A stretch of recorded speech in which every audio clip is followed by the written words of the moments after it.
This is the St. John's Basketball Warm-Up Show. Coming up, we'll check scores from the Big East and beyond. Plus, an exclusive visit with Hall of Fame head coach Rick Patino. The St. John's Basketball Warm-Up Show begins now. Here's the voice of the Red Storm, John Minko.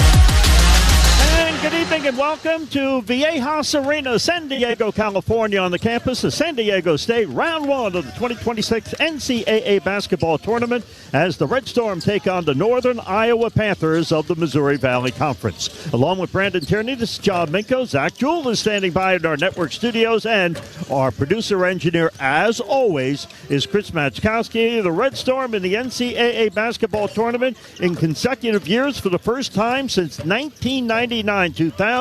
Last year, St. John's won its first tournament game in some 25 years. And on top of that, they are easily playing the best basketball right now. We're a dominant force in the Big East tournament. St. John's, the first school in Big East history to win back-to-back outright regular season crowns and tournament championships. Providence, Seton Hall, UConn, BT, Red Storm winning each by double digits, and a win over the Huskies in a title game. How about this for a score? 72-52. Yes, sir, Mink. It is awesome. And I'll tell you, time has been going really slow today. Tick.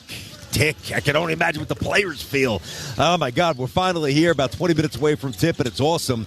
And there's been a lot of different conversations. You go back to Selection Sunday, St. John's a 5 seed, and a lot of conversation about that, and being sent out west, and a lot of conversation about that. And, by the way, all justified critiques in the way the NCAA committee treated St. John's in the Big East. But tonight means nothing because Villanova's already done. So now there's 2 Big East teams. They lost before this, as we know. And this comes down to what Rick Pitino's always said, really, since he got here, but even in prior stops. There's basically 3 levels to every season. The first one's the regular season. Check. Did a pretty good job. The second one's the conference tournament. Check. You won it. Now, this is where legacies are further defined and more eyeballs start to check out the product. St. John's has to win a couple of games to really validate the season, and it's got to start tonight. As you mentioned, St. John's, a 5th seed for the third time, 1982 and 1993. Red Storm have advanced to 9 Sweet 16, 6 Elite 8s, 2 Final Fours back in 1952 and 85. Finished NCAA finalists in 1952. But you know what? That's long time history. The recent history under Rick Pitino is nothing but wins. Yeah, it's been absolutely phenomenal. St. John's has gotten what they paid for. They decided to take a step into the modern business of college basketball and embrace the NIL and embrace the transfer portal. You know, Mike Rapoli, his influence on the program, we all know that. You know, money has really enabled St. John's to be able to be more of a player than they've been this entire century. But even, you know, you can have all the money in the world, like Kentucky, and you spent $22 million, and you really didn't have a great season. So you have a great coach is what it comes down to. And I think for the first time in a long time is that whether it's the money, whether it's the strategy of the athletic department, whether it's the roster, whether it's everything, the fan base, everything gelling and coalescing, St. John's is in a very, very healthy spot. And it's awesome to see. And, now the pressure is ratcheted up because nobody wants to hear, well, it was a good season, but, now to take that next step and again, further validate all the energy and the juice that St. John's has received, the platitudes, now you got to show when the big boys are there. And this is the biggest boy tournament out there. It's called the Big Dance for a reason. You better be ready to go, otherwise it's over. And I know St. John's will be ready to go. And Rick Pitino making his 25th NCAA tournament appearance at his 6th different school. St. John's in Northern Iowa, NCAA tournament play here in San Diego, California, where the temperatures in the mid-80s today. It's downright steamy out here, Mink. I mean, it was sweating on the bus a little bit. Come on. Coming up, you're not wrong. And coming up on the pregame show, we'll have a chat with the Hall of Fame coach, Rick Patino. But first, Zach Jewell in our network studios. You're listening to St. John's basketball from Learfield. Hey everyone, David Kahn here. It's time to play ball. The 2026 season is upon us, and the best way to get in the game is by listening to College Sports Now's official baseball podcast, Dugouts, Dumbbells, and Dingers. Each week, we'll have exclusive interviews with players and coaches that take you inside the locker room as we unpack the top stories of teams all across the country. We're delivering our best fastball, so step into the batter's box and tee us up. Available wherever you podcast on the College Sports Now feed or on YouTube. Just search Dugouts, Dumbbells, and Dingers. High-tech tools, community bank service right here at Ridgewood Savings Bank. When you switch to Ridgewood, we'll help you achieve your goals with the latest financial solutions. Checking that fits your life. High rates on savings, 24/7 digital banking, no-fee personal loans, affordable mortgages, and more. And it's all backed by a tradition of stellar local service that goes back over 100 years. That's personal banking done right. Learn more at ridgewoodbank.com. Member FDIC and equal housing lender.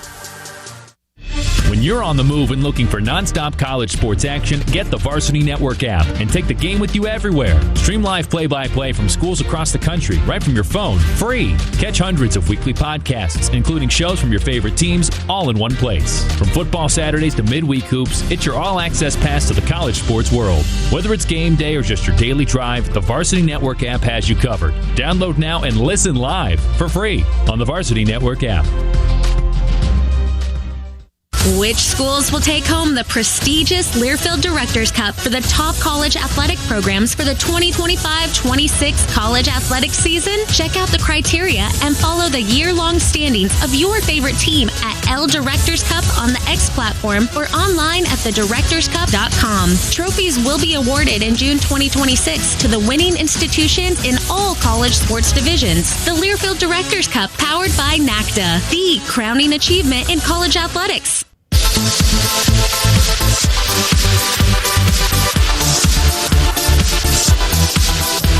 Zach Jewell with you inside our Learfield Network studio as we continue to count you down to tip off for St. John's first game of the 2026 men's basketball tournament. We're running through today's games as we are now through the first sessions at all four host sites. Getting started today, took overtime, but 7th seed Kentucky got past the 10th seed Santa Clara 89-84. Texas Tech handled Akron 5-12 there, 91-71 the final. Number 1 seed Arizona, no problems with the Long Island Sharks, 92-58 the final in that one. In the second round of games, number 3 Virginia beat 14th seed Wright State 82-73. Struggled a little bit with that one, but Virginia pulled away late. 2 seed Iowa State over the 15th seed Tennessee State 108-74 the final. And Alabama beat Hofstra the 4 over 13 90-70. And just before us in San Diego, the 9 seed Utah State upsetting the 8 seed Villanova 86-78. Also gone final just before us, the 6 seed Tennessee over the 11 seed Miami, Ohio Redhawks. Still to come in our region, 7th seed UCA will take on 10th seeded UCF. 2nd seeded UConn will play the 5th seeded Furman, where head coach of the Huskies, Danny Hurley, says the pressure is still on.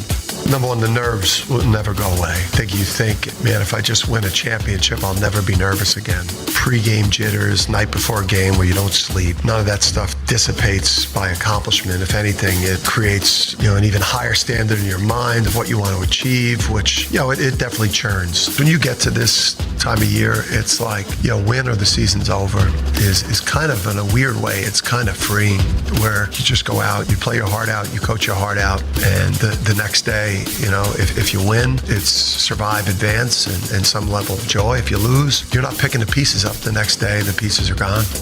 Quickly, other results now from yesterday in the East region. Top seeded Duke squeaked past 16-seeded Siena. 9 seed TCU beat the 8 seed Ohio State in a thriller, and the 6 seed Louisville beat South Florida, and the 3 seed Michigan State over North Dakota State. We'll update you on all that and more throughout our broadcast, but stick around. John Minko sits down with head coach Rick Patino next. You're listening to St. John's basketball from Learfield. From sprains to strains and everything in between, recovery starts with the right team. Whether it's pain or limited movement, turn to Professional Physical Therapy, the trusted PT provider for the St. John's Red Storm. From athletes to everyday patients, they deliver top-notch care. With over 200 locations across the Northeast and growing, Professional PT makes it easier than ever to get the expert care you need right where you need it. Start your road to recovery today. Visit ProfessionalPT.com to find a clinic near you. That's ProfessionalPT.com. High-tech tools, community bank service right here at Ridgewood Savings Bank. When you switch to Ridgewood, we'll help you achieve your goals with the latest financial solutions. Checking that fits your life. High rates on savings, 24/7 digital banking, no-fee personal loans, affordable mortgages, and more. And it's all backed by a tradition of stellar local service that goes back over 100 years. That's personal banking done right. Learn more at ridgewoodbank.com. Member FDIC and equal housing lender. When When you're on the move and looking for nonstop college sports action, get the Varsity Network app and take the game with you everywhere. Stream live play-by-play from schools across the country right from your phone, free. Catch hundreds of weekly podcasts, including shows from your favorite teams, all in one place. From football Saturdays to midweek hoops, it's your all-access pass to the college sports world. Whether it's game day or just your daily drive, the Varsity Network app has you covered. Download now and listen live for free on the Varsity Network app. Red Storm fans always get the red carpet treatment from Food Bazaar Supermarket. Shop for your groceries from the comfort of home, and right now, get $10 off your order of $50 or more. Plus, your first delivery is free. Go to shop.foodbazaar.com. That's shop.foodbazaar.com and use promo code FANSGET10. Food Bazaar, the official supermarket of St. John's Athletics. And while you're at it, download the Food Bazaar Rewards app. It's fast, easy, and free. The St. John's Basketball Warm-Up Show continues with a pregame visit from head coach Rick Patino. Here's John Minko. Coach, it's time for the NCAA basketball tournament. Emotional win against Villanova. You beat Seton Hall to win the regular season title, and then you dominate the Big East tournament. How important is that, if at all, in your preparation of what you're going to see here in the next few days? Well, it's a great ending to the regular season. This is no longer the regular season. We're playing against a team that would without question finish in the top 3 or 4 in the Big East in Northern Iowa. They have 70% of their team back. Very talented. One of the best defensive teams. If I could characterize them, I'd say they're Seton Hall with shooters. Interesting. They're a tempo team, right? And slow down team. They're 364 out of 367. Similar to Seton Hall and or Harvard, am I right in that? Yeah, this team has beat Harvard by 20 points. There's no comparison there, man. Come up with a different one. Okay. No, wait a minute. No, wait a minute. I said from a tempo standpoint, Harvard. No, it's not even close. This is one of the great defensive teams in the nation. Tommy Amick is a terrific coach, but this is not Harvard. This team is much better than Harvard, so you've got to do your homework much better than this. I'm very disappointed in you, Mick. Coach, how do you go about, from an offensive standpoint, attacking them? Well, they're going to zone out almost on every drive. And what you have to do, I know my experience. I played against this coach 2 times. And by the way, it was life and death in both games. We won by 5, I think, in 13, but we pulled away at the end. You can't rush your offense and take quick shots. If you get down on this team, it's very difficult to come back. So you've got to run your offense. It's like playing Virginia under Tony Bennett. You can't rush them because when you shoot the ball, or when they shoot the ball, they're not going to, 90% of the time, they're not going to the offensive glass. They're sending 5 guys back to take away your fast break. And final thought, they're going to take threes. Is it them taking threes in the half court? How do they go about? We got to win the 3-point battle because they have great shooters. We've got to win that. We're not a great shooting team, but we've got to at least be, 24-24. We can't let them dominate us from the 3-point line. Those were the pregame thoughts of head coach Rick Patino. You've been listening to the St. John's Basketball Warm-Up Show on the St. John's Sports Network from Learfield.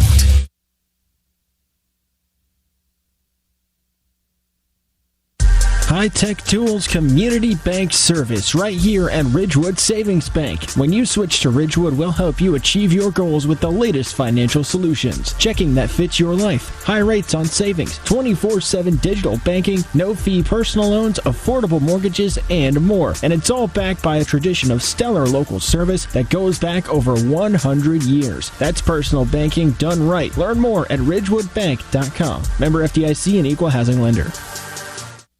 When you're on the move and looking for nonstop college sports action, get the Varsity Network app and take the game with you everywhere. Stream live play-by-play from schools across the country right from your phone, free. Catch hundreds of weekly podcasts, including shows from your favorite teams, all in one place. From football Saturdays to midweek hoops, it's your all-access pass to the college sports world. Whether it's game day or just your daily drive, the Varsity Network app has you covered. Download now and listen live for free on the Varsity Network app.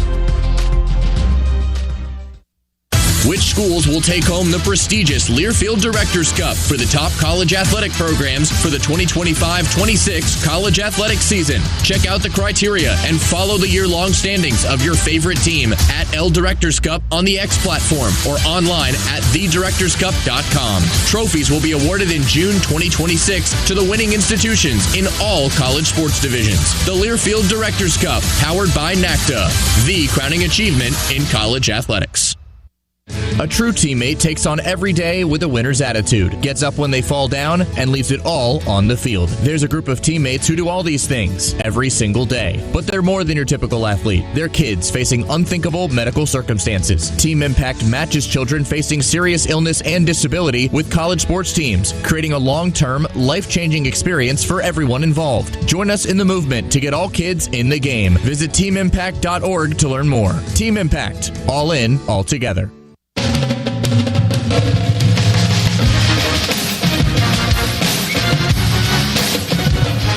John Minko and Brandon Tierney, we are back here on the campus of San Diego State University, obviously San Diego, California, Viejas Arena, which is beginning to fill up the capacity. And I'll tell you, and we'll talk about this later on, they emptied the place from the afternoon session. Villanova falling to Utah State in the second game, 86-76, after Arizona took care of LIU in the 10:30 a.m. Pacific time opener.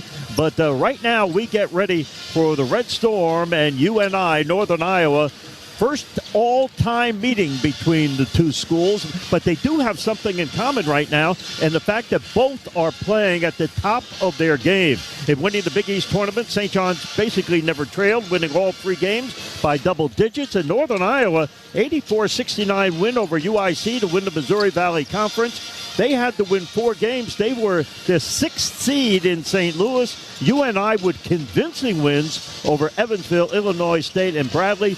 Both coaches, you want to play your best ball at the tournament time, and both are. They really are, Mike. They were playing very, very solid basketball here, is no doubt. It's just such a unique setup here where you're in the rigors of the Big East, right? You know your opponent. You know when you go to a certain venue who the fans are cheering for.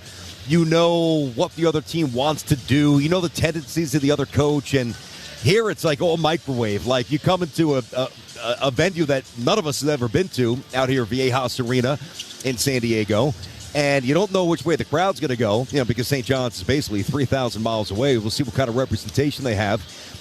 So you have that. You have a team you're not very familiar with. You've got a microwave scout. You've got some pretty arduous travels. We said coming east to west. So there's just so many new things about this tournament. It makes it unique, and you just really don't know what's going to happen, which is why some great seasons have been obliterated and some average seasons have been, bolstered by, a couple of weeks of getting hot at the right time. Both teams are playing well, as you said, and I'm really looking forward to see a good contrast in style tonight. And you went to contrasting styles. That brings me to tempo. UNI, they like to play the slow tempo. They'll take them out of threes, but you know what? Every college team does now. Yes. So the question is, if you're St. John's, do you try to speed them up? And how do you go about going against the team that plays, very deliberate? Yeah, they do by design. They take the air out of the ball a little bit here, which is really counter to the way, AAU teams play and the way of modern college basketball. My answer is very simple, and I'm going to expand on this a little bit in the keys to the games. I don't want to give away too much right now, but I'm of the mindset very simple. Like, I have more athletes than you. I believe that I'm better than you. I'm going to make you react to me. Like, I'm not reacting to you, and I understand that's a very simplified way of breaking down how you should attack Northern Iowa. But like St. John's, they've got one player over 6'8", their opponent tonight. St. John's' front court, basically the entire front court is 6'8" or more. So you do what you do well, and you don't deviate from it too much. And if you can do that and impose your will, that eventually, even if it's not in the first couple of minutes, Mink, eventually you will get the pace that you desire and the tone of the game that you need to win. The numbers are what they are. The important number is the final score and, of course, the shooting percentages and things like that. But figure this about UNI. They average 69 points a game. Defensively, the opposition 61 points a game. And the opposition Their field goal percentage collectively throughout the entire season, just 40%. That's really low. No, that is an alarmingly low number. That's a terrific testament to what they do defensively. So, that's one of the challenges that, again, you got to make sure you don't get lulled into their kind of game. Listen, we know this. I don't know for sure if the balls will drop tonight for St. John's. Nobody knows that. But what I do know is that from a scouting perspective and being made aware of every little teeny minute detail of what this team's going to try to do to St. John's tonight, I can promise you St. John's is in the best hands with Coach Patino and staff. And they have given up 70-plus points just 6 times on the year. 3-point defense, the opponent 28%. 15 of the last 25 opponents under 30. So it's St. John's in Northern Iowa, opening round NCAA basketball tournament out west in San Diego. We'll have the starting lineups and the opening tip after this break. You're listening to Red Storm basketball from Learfield. A college basketball podcast for fans, by fans. Hey, this is Stephen Hartzell, host of College Sports Now. Join us throughout the season when we talk hoops with some of the biggest names in the game. Coaches, writers, players, we'll go coast to coast. We'll give you some of the best college basketball content as only we can on CSN. Follow along on Twitter at CSNowTweets. And don't forget, you can subscribe to College Sports Now wherever you get your podcasts. From sprains to strains and everything in between, recovery starts with the right team. Whether it's pain or limited movement, turn to professional physical therapy, the trusted PT provider for the St. John's Red Storm. From athletes to everyday patients, they deliver top-notch care. With over 200 locations across the Northeast and growing, Professional PT makes it easier than ever to get the expert care you need right where you need it. Start your road to recovery today. Visit ProfessionalPT.com to find a clinic near you. That's ProfessionalPT.com. High-tech tools, community bank service right here at Ridgewood Savings Bank. When you switch to Ridgewood, we'll help you achieve your goals with the latest financial solutions. Checking that fits your life. High rates on savings, 24/7 digital banking, no-fee personal loans, affordable mortgages, and more. And it's all backed by a tradition of stellar local service that goes back over 100 years. That's personal banking done right. Learn more at ridgewoodbank.com. Member FDIC and equal housing lender. For comprehensive coverage of college basketball, tune to Sirius XM College Sports Radio Channel 84 in the car and on the Sirius XM app. For the win! Got it! Let's go!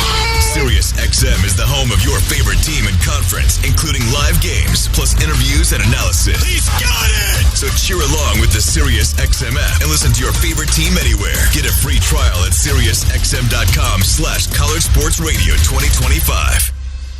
This is St. John's Red Storm basketball from Learfield. Play-by-play coverage of today's game is sponsored by Food Bazaar Supermarket. We're moments away from tip-off. Let's go back to the voice of the Red Storm, John Minko. It is St. John's in Northern Iowa, opening round of the 2026 NCAA basketball tournament in San Diego. And here are your starting lineups. First of all, for the Red Storm, and they will start up front the combination of Dylan Mitchell in 19 starts. In the starting lineup, of course, St. John's is 19-2. Bryce Hopkins will be at the other forward. 21 double-figure games on the year, 4 games over 20 in the Big East tournament. Scored 45 points and collected 25 rebounds. And how about Zuby Ejiofor? Championship against UConn, 18 points. And he had 9 rebounds and 7 block shots in the backcourt. Osiah Sellers and Dylan Darling, and St. John's is coached, of course, by the Hall of Famer Rick Pitino.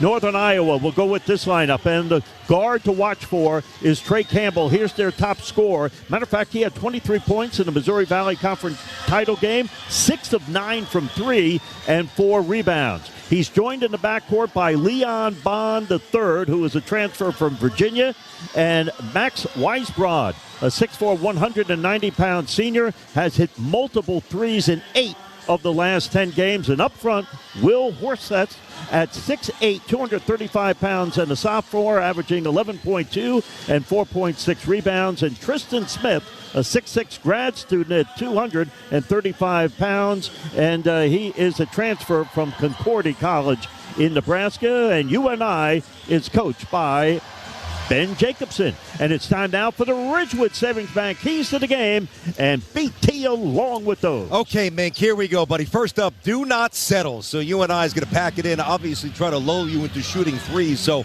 what St. John's can't do is fall into that trap here. You still got to work from your strength, which obviously is the inside out. If there's open threes, let it go. But your front court is why you're here. Don't deviate from that. Number 2. Free throw disparity. Mink, we talked about this at the outset. They have one player 6'8" or bigger. St. John's has a much bigger, stronger front court. Doesn't mean they're guaranteed to win, but when you're not as big and you're not as athletic, you're generally forced to reach and do some things that you're not really accustomed to doing, kind of get out of position, which leads to a lot of fouls. I want to see at least 12 more free throw attempts for St. John's tonight. And finally, number 3, tempo and pace. Johnny's trying to get this into the 80s. UNI trying to keep this thing in the 60s. And those are the Ridgewood Savings Bank keys to the game. If you'd like to pick up the keys to your new house, you can visit ridgewoodbank.com for more information. And the tap is controlled in the backcourt by the Red Storm, moving from right to left. And here in sunny California, we are underway. Mitchell snaps the pass baseline, coming out from the far corners. Darling, inside pass goes to Zuby, one-on-one coverage. Jump hook is no good, and the rebound comes down to Trey Campbell. That was one-on-one coverage right there. Zuby pretty deep in the post, couldn't get it to drop. Baby hook, but he was open. Campbell just about at the midcourt stripe. He is checked by Darling, goes to Hornseth, top of the circle, looking toward the near side, puts the ball on the floor, one dribble, cutting across, curl, free throw line, spin move in the lane, launching shot, no good by Campbell, and the rebound into the hands of Sellers. Trying to work out those jitters. Both teams a little tight. Dylan Darling moves from right to the top of the circle to the free throw line. Bounces it to Hopkins. Does not take the 3. Pulls it out. Minute gone by. Looking for our first points. Now the 3. And that's good for Bryce Hopkins. Bryce Hopkins hits that 3-point shot, and for the first 3 points of the ballgame. Yeah, nice screen there by Zuby to free him up. Bryce a little hesitant to let that fly, but he could shoot that. So sticks the 3. Good way to start your night. Here's Campbell, lobs it into Hornseth. Down underneath. Hornseth bounces it right in front of us to Smith. Hopkins, Smith, as he tried to save it from going out of bounds. Bond on the baseline, and his jump shot just hits the glass and into the hands of Mitchell. Good help defense by St. John's. Forced the rush on the shot. Mitchell glides into the front court. Hopkins, top side to edge of 4. Rifles the pass to Sellers. High right, on the move. Dishes it left elbow to Hopkins. Hopkins inside the arc now, pulls it out, 12 seconds to shoot. Darling explores the middle. Spin move, free throw line, back pass, edge of 4, 5 seconds to shoot. Zuby dumps it baseline. Referee's whistle on the foul. Wow, a little bailed out right there. So you can see in the first couple of possessions here by St. John's, you can tell already Northern Iowa, making them bleed that clock a little bit. There was about 4 seconds to shoot. Johnny's bailed out with the foul on Zub. And the foul was on Bond. Leon Bond III, his first, and of course the first team foul on UNI. Here's the lob inbounds pass with 17 seconds on the shot clock. 2 minutes gone by. Red Storm up by a 3-0 count. Darling moves from right to left down the left side of the lane. His runner is up and good. And just like that, the Red Storm go ahead 5-0. Yeah, that's where you want to find those little spots, those little crevices. Darling, lefty dribble, left side. Good, strong finish. 5-zip St. John's. St. John's setting up in their full court pressure right now, sweeping the baseline, and they lob it inside the Bond. Bond now, and the ball comes right near us. It goes out of bounds, and it will remain in the possession of UNI, as was Sellers directly in front of us that deflected it away. Mink, it's obviously early. It's only 5-zip here, but the more that you can, stack some points here and get Northern Iowa to kind of play at this pace that they don't want to play, obviously is going to help out St. John's. Weisbrod inbounds it to Trey Campbell, their top scorer. Throws it to Weisbrod, who's been excellent shooting threes here in the last couple of weeks. Bounce pass near side to Hornseth with 7 seconds to shoot. This is a 3-point shot by Campbell. No good. Rebound comes down to Mitchell.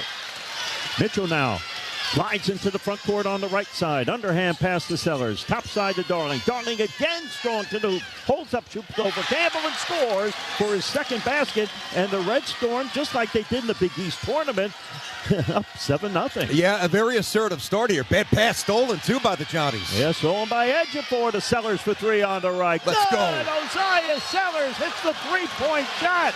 Timeout called by the Panthers, and with 17-14 to play first half, it's 10-0 St. John's. Johnny's look very comfortable. The offense and the defense on point. Panthers got to talk this over. Johnny's landed first shot to the chin. And that they will. Timeout on the floor. We'll take a break as well. 17-14 to play first half. Here's your score to St. John's 10 and Northern Iowa nothing. And we'll be back with more Red Storm basketball coming right up on the St. John Sports Network from Learfield. Hey everyone, David Kahn here. It's time to play ball. The 2026 season is upon us, and the best way to get in the game is by listening to College Sports Now's official baseball podcast, Dugouts, Dumbbells, and Dingers. Each week, we'll have exclusive interviews with players and coaches that take you inside the locker room as we unpack the top stories of teams all across the country. We're delivering our best fastball, so step into the batter's box and tee us up. Available wherever you podcast on the College Sports Now feed or on YouTube. Just search Dugouts, Dumbbells, and Dingers. High-tech tools, community bank service right here at Ridgewood Savings Bank. When you switch to Ridgewood, we'll help you achieve your goals with the latest financial solutions. Checking that fits your life. High rates on savings, 24/7 digital banking, no-fee personal loans, affordable mortgages, and more. And it's all backed by a tradition of stellar local service that goes back over 100 years. That's personal banking done right. Learn more at ridgewoodbank.com. Member FDIC and equal housing lender. When you're on the move and looking for nonstop college sports action, get the Varsity Network app and take the game with you everywhere. Stream live play-by-play from schools across the country right from your phone, free. Catch hundreds of weekly podcasts, including shows from your favorite teams, all in one place. From football Saturdays to midweek hoops, it's your all-access pass to the college sports world. Whether it's game day or just your daily drive, the Varsity Network app has you covered. Download now and listen live for free on the Varsity Network app.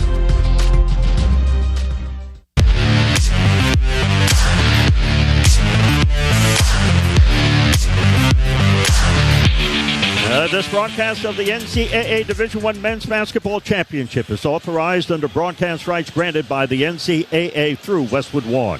It is intended solely for the private, non-commercial use of our audience. Any reproduction, retransmission, or other use of this broadcast without the express written consent of the NCAA and Westwood One is strictly prohibited. And BT, how about the start for the Red Storm? 17-14 to play first half. They're pitching a shutout. It's 10-0. Yeah, so far so good. St. John's really locked in here. You could tell that. I think it was by design, where I think St. John's wanted to get Dylan Darling going early, just the way he was overly assertive, looking for shots, trying to get to the rim, because you know that UNI is going to try to take away that inside prowess and power, certainly of Zuby and Bryce Hopkins. So knowing that, why not, kind of go to somebody that you'd think they might pay less attention to? And now that St. John's has hit 2 out of 3 three-point shots, well, now the Panthers have to come out a little bit, which should theoretically open things up for Zuby and Bryce inside now. St. John's is cooking with gas. They're in a good spot, but it's early. In the attacking zone, Weisbrod has it just about at midcourt to Bond. Top side to Hornseth. Hornseth guarded by Zuby. Curl, free throw line. Campbell, back pass to Bond. Ball stolen away by Mitchell. Mitchell ahead of the field, and he jams it in with 2 hands. Woo! And you can make it 12-0 St. John. Boy, I tell you, that ball was loose, too. Mitchell with terrific defensive instincts went and he got it. I mean, it was a loose ball. It was a race, a good 10 feet. And not many people have beaten Mitchell in a foot race. Corralled it, able to elevate, got fouled, stuffed it in, and a foul. And the foul is on Campbell. I guess they're discussing, is it on the floor? I thought it was on the way up. They'll discuss this. I think it'll count, but we'll see. Yeah, let's see if they're going to take a look at it here, or they're just going to... I think they're going to count it, yes. They should. Yep. They should. Dylan Mitchell, again, with the loose ball from the right side all the way to the hoop, and he goes to the free throw line for the conventional three-point play. Listen, and this is one of the things where you just can't really replicate this in practice. If you're Northern Iowa, you haven't seen defenders like this all year. I mean, Zuby 6'9", guards 1, guards 2, guards 3, 4, 5. Dylan Mitchell, incredible strength and speed ratio. Hopkins, big and strong. Like, this is going to be a problem for them. So they basically have to be perfect out of the shoot. And really, if you're a Panthers fan, you really couldn't have a worse start. Mitchell, a 51% free throw shooter. And he converts and makes it a 13-0 lead for St. John's. Ben Schweiger is into the game for the first time for Northern Iowa. Now racing it in the front court is Hornset. Hornset guarded by Zuby on the perimeter. Gets away from Zuby all the way, and he just basically lost the ball out of bounds. Turnover, UNI, and it will be St. John's ball. Well, he lost it because that goes back to what I was saying before, Rich. He's just not used to somebody like Zuby shadowing him and that taking up that much space, so really nowhere to go. Zuby pinched him in a hole. And that means shadowing him on the perimeter. This is Ejiofor now, top side for the Red Storm, looking toward the right side. Zuby looking.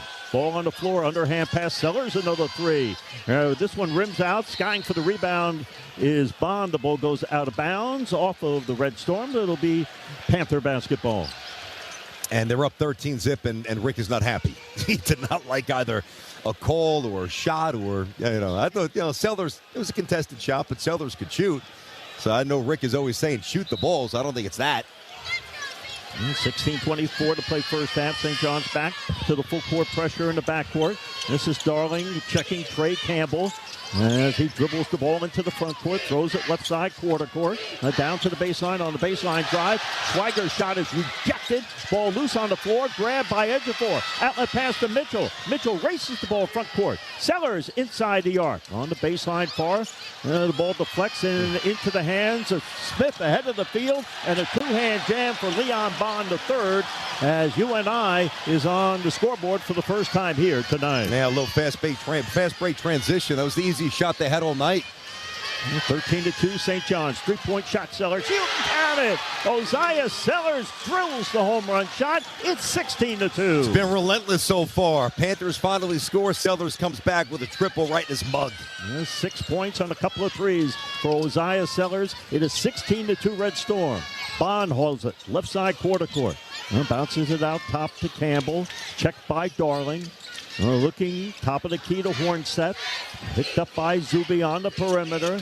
Hornset goes top side to Schweiger off the pick. Down the left side of the lane. Now pulls it out for the three. It's partially deflected by Ejiofor on the perimeter, and the loose ball into the hands of Darling. There's just no space, nowhere to go. Left side to Hopkins, who has a three in this game. And let's see, Schweiger and Ejiofor as Zuby comes down to the floor. And timeout is called. So we have 15:02 to play here in our first half, and here's the score. It is St. John's 16 and Northern Iowa 2. And we'll be back to California in a moment. You're listening to Red Storm basketball from Learfield. High-tech tools, community bank service right here at Ridgewood Savings Bank. When you switch to Ridgewood, we'll help you achieve your goals with the latest financial solutions. Checking that fits your life. High rates on savings, 24/7 digital banking, no-fee personal loans, affordable mortgages, and more. And it's all backed by a tradition of stellar local service that goes back over 100 years. That's personal banking done right. Learn more at ridgewoodbank.com. Member FDIC and equal housing lender. Hey everyone, David Kahn here. It's time to play ball. The 2026 season is upon us, and the best way to get in the game is by listening to College Sports Now's official baseball podcast, Dugouts, Dumbbells, and Dingers. Each week, we'll have exclusive interviews with players and coaches that take you inside the locker room as we unpack the top stories of teams all across the country. We're delivering our best fastball, so step into the batter's box and tee us up. Available wherever you podcast on the College Sports Now feed or on YouTube. Just search Dugouts, Dumbbells, and Dingers.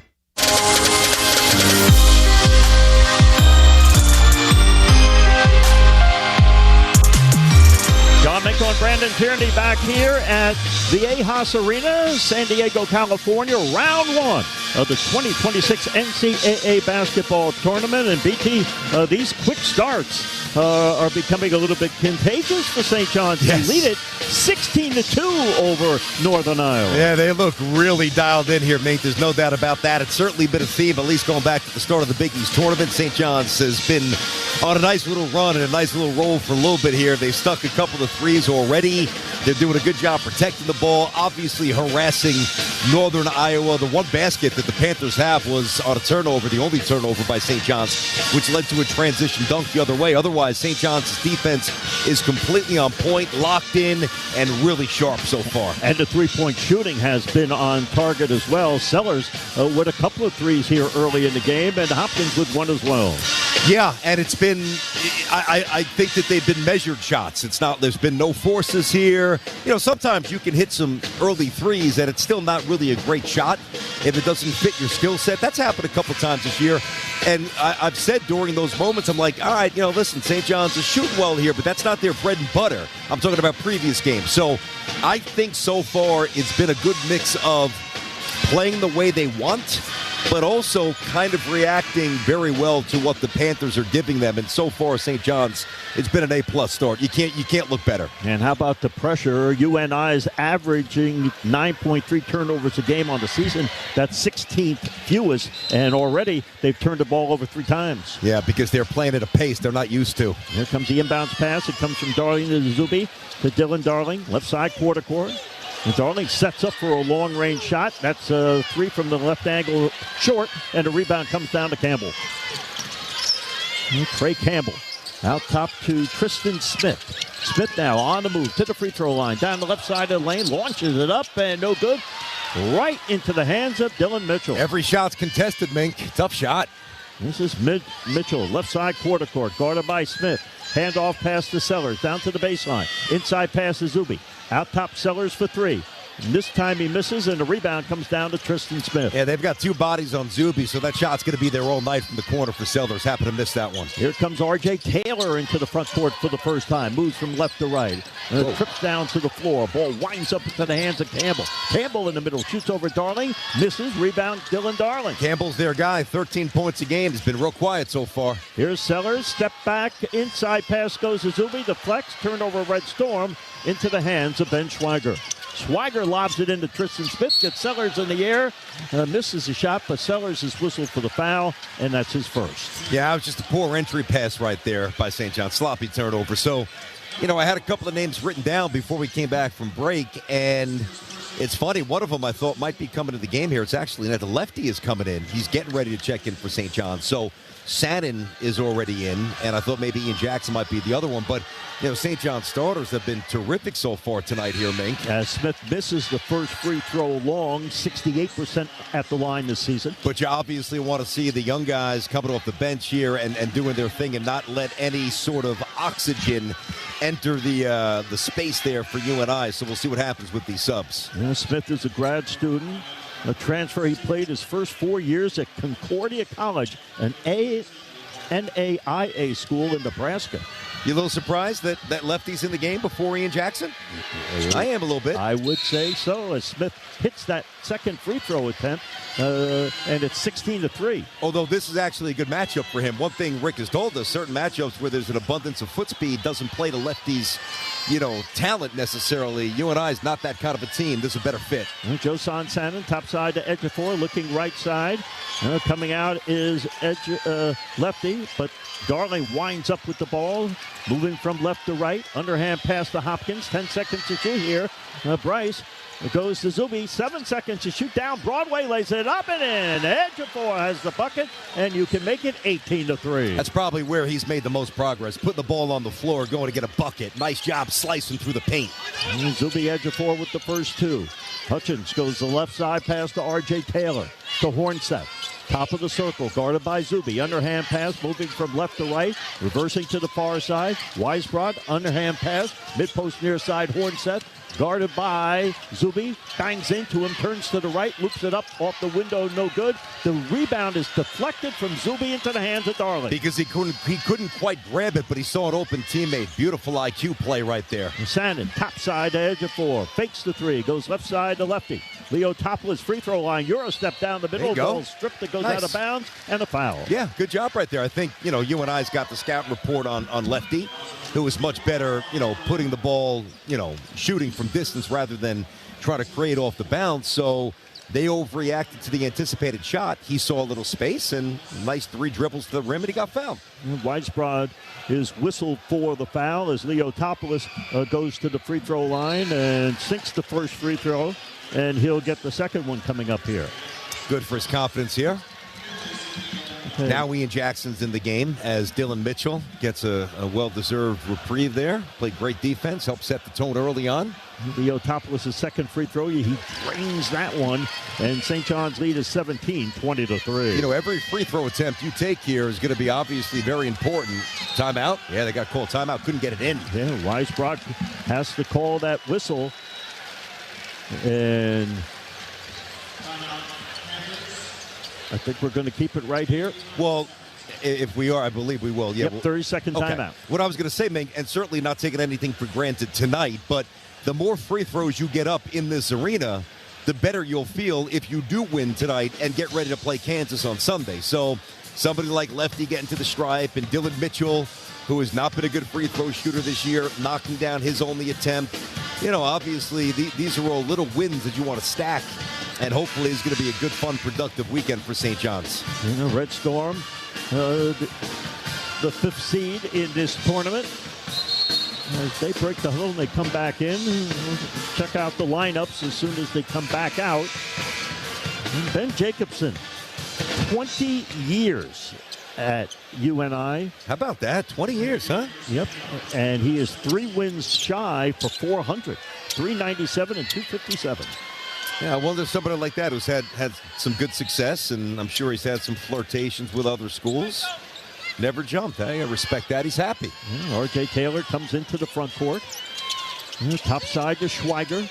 Schweiger moves, throws the ball on the wing to Weisbrot. 17 seconds to shoot. Acceleration, free throw line. Slide pass down low. This is Hornseth, guarded one-on-one by Ruben Prey. Shoots over him. No good. And a rebound off the hands of Hopkins. It goes out of bounds, and the Panthers will have the ball back. Hey, you can just tell Hornseth in the post, and every time the Panthers get a shot, they're just not used to the length. You know, St. John's is long, but they're also pretty strong, too, so they could chest-to-chest you up. And, you know, you're not carving out much space. St. John's is sturdy inside. Here's Campbell, loops it into Hornseth, coming right into the hands of my partner. I dropped it. Yeah, let it go out of bounds off the left hand. How do I drop that? Come on, Mick. How do I drop that ball, man? I mean, that's the left. That's national TV. I mean, all those plays that made it to Garden. Come on, you can't be having that. The pressure of the tournament. It is listen. Yeah, I hear you. You got to make that play, man. Here's Campbell. Works the pick now. Down the middle. He lays it up. No good. Foul. That's a good take. He's their guy. You know, we talked about him before. He's their guy. 13.5 points a game, leading scorer. But he hasn't had a lot of space here so far tonight, you know? No room. And first personal foul on Ian Jackson as he is into the game. And Campbell goes to the free throw line, and he sinks the first free throw. He is at 79% on the season. That's his first point. He averages 13.7 on the season. Mink, look at it this way. Say you're a really good running team in the NFL, right? But you fall behind 21-zip. And that one is missed. In and out. 1 out of 2.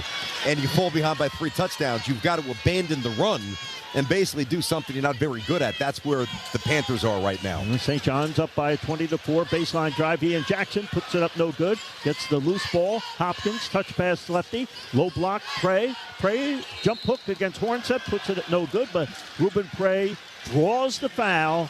Will go to the free throw line when we return. 11:58 to play first half. Here's your score. It's all Red Storm right now. It is St. John's 20 and UNI 4. And we'll be back to California in a moment. You're listening to Red Storm basketball from Learfield.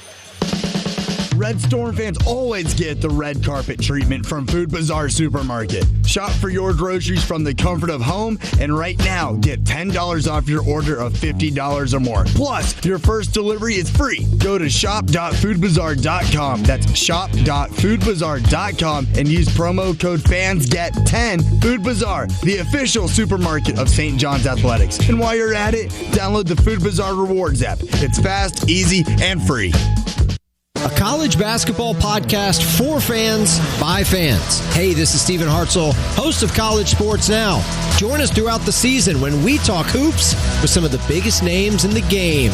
Coaches, writers, players, we'll go coast to coast. We'll give you some of the best college basketball content as only we can on CSN. Follow along on Twitter @CSNowTweets. And don't forget, you can subscribe to College Sports Now wherever you get your podcasts. Which schools will take home the prestigious Learfield Directors Cup for the top college athletic programs for the 2025-26 college athletic season? Check out the criteria and follow the year-long standings of your favorite team at L Directors Cup on the X platform or online at thedirectorscup.com. Trophies will be awarded in June 2026 to the winning institutions in all college sports divisions. The Learfield Directors Cup, powered by NACDA, the crowning achievement in college athletics.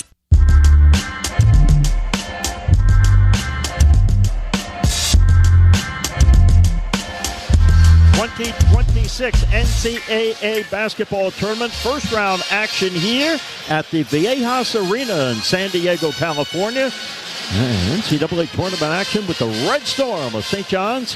11:58 to play first half, and it's been all St. John's right from the start. They lead UNI 20-4. Yeah, listen, one of the things I was telling St. John's fans, and understandably unhappy about the seeding and coming out west, I said, listen, defense and grit and toughness, those things are coming off the bus and the plane no matter where they send you. So that's been very apparent so far. St. John, you can talk about the offense all you want. St. John's is playing very well offensively in addition, but their defense set the tone. They made UNI very uncomfortable, where the Panthers are 1 for 10.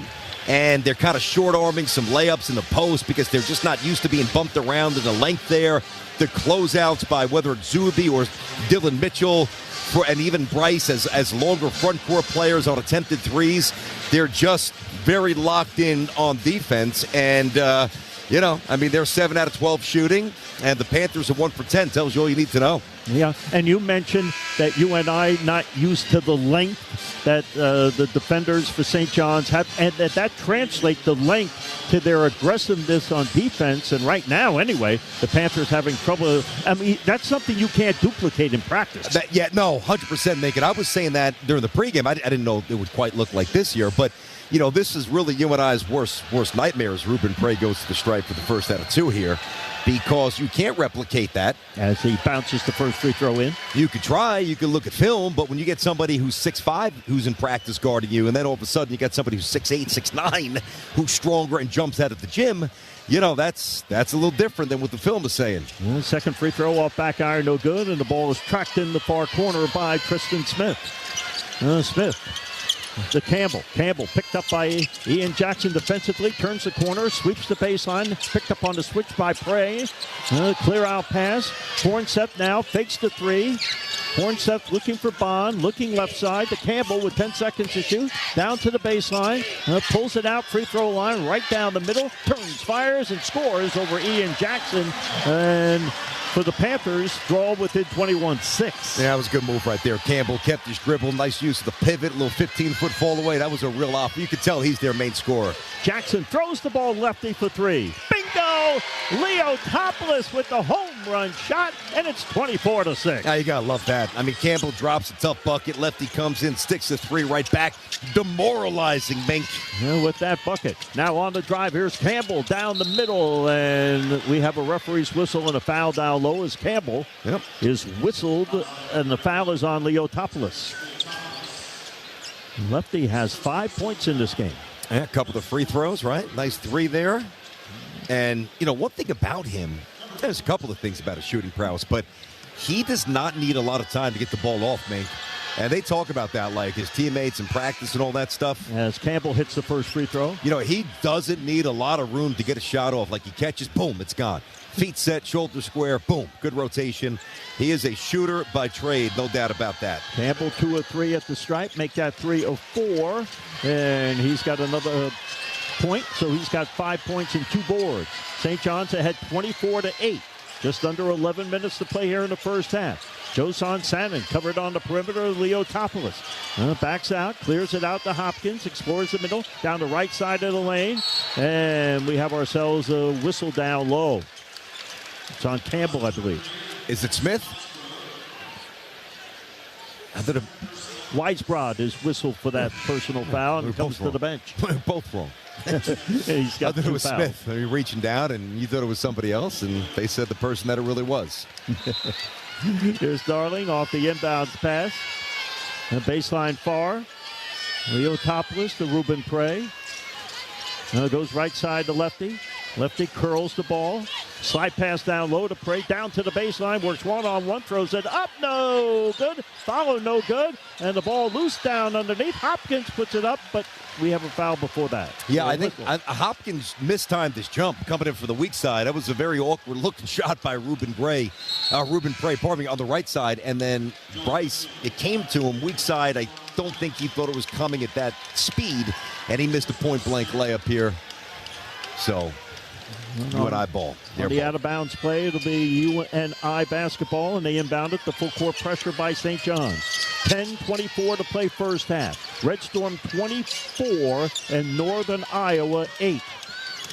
Bond, top side to Hornseth.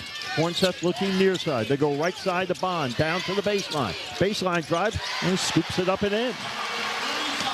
Nice move to the hoop that time by Leon Bond III. Here's Darling the other way. He misses the runner, but he draws the foul and will go to the free throw line. Right to his chest, no hesitation. And that's really one of the things that's changed here with Dylan Darling.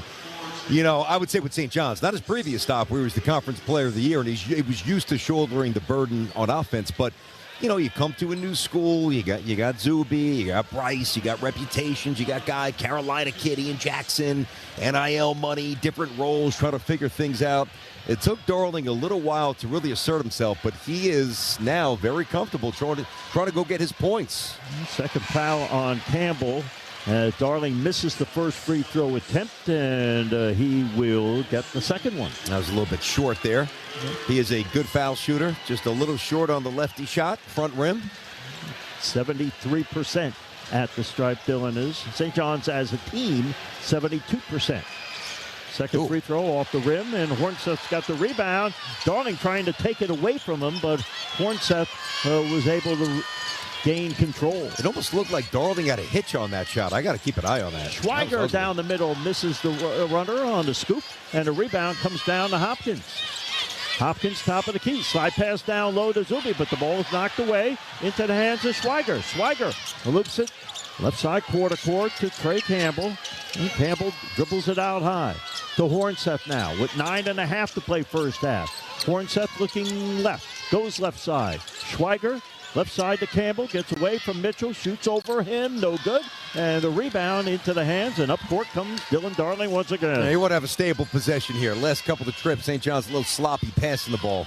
Darling on the drive, loops it down low to Zupi, up and under, shot is good. Edgefor with his second bucket, and St. John's goes ahead 16. That's how you do it, just like that. Good patience, good penetration, good dish, Zuby, good strong lefty finish, nice. 9:03 to play first half, St. John's 26 and UNI 10. This is Hornseth, underhand pass, long-range shot by Campbell is perfect. That's a three-point shot by Trey Campbell, 26-13. St. John's the lead in the ball. 8:42 to play first half. Dylan Darling moves left. Darling regains his dribble and his balance. Able to get it to Zuby for a three. Good! Edge of four. Dials long distance. Connects. And just like that, it's 29-13. That's a big shot right there. You can hear the Panther fans starting to get a little hope there with some of these flurries they've had, and now a little silence courtesy of Zuby. Edgefor with 7 points in the game. There it is. Shot by Edgefor on the drive by Smith. Outlet pass to Darling. Yeah, real nice. Lead pass goes to Mitchell. Now top Zuby. Will he take another three? Looking, goes to Darling, right side quarter court. Darling goes baseline out of the corner. Sellers hits another three. Ozias Sellers with that bucket. And St. John's goes ahead 32-13. Timeout on the floor, and we'll take a break as well.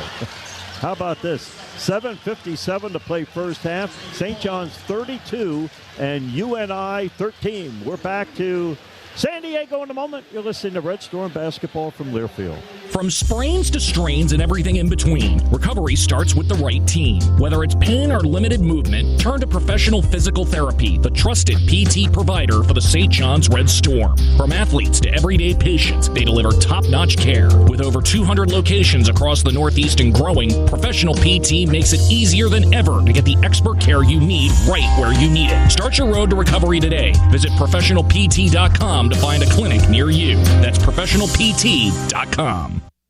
Which schools will take home the prestigious Learfield Directors Cup for the top college athletic programs for the 2025-26 college athletic season? Check out the criteria and follow the year-long standings of your favorite team at L Directors Cup on the X platform or online at thedirectorscup.com. Trophies will be awarded in June 2026 to the winning institutions in all college sports divisions. The Learfield Directors Cup, powered by NACDA, the crowning achievement in college athletics. Red Storm fans always get the red carpet treatment from Food Bazaar Supermarket. Shop for your groceries from the comfort of home, and right now, get $10 off your order of $50 or more. Plus, your first delivery is free. Go to shop.foodbazaar.com. That's shop.foodbazaar.com and use promo code FANSGET10. Food Bazaar, the official supermarket of St. John's Athletics. And while you're at it, download the Food Bazaar Rewards app. It's fast, easy, and free.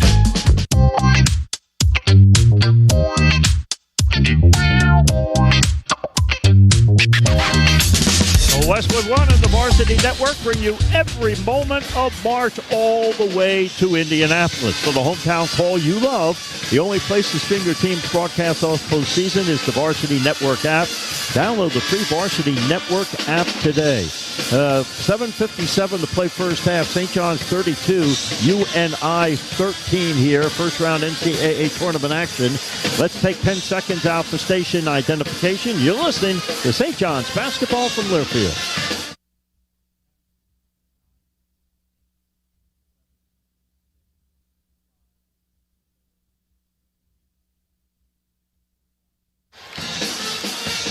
John Menko and Brandon Tierney back here at Viejas Arena, San Diego, California. Red Storm up 32-13. And how about BT Oziah Sellers, 3 of 5 from the field, 3 of 5 from 3.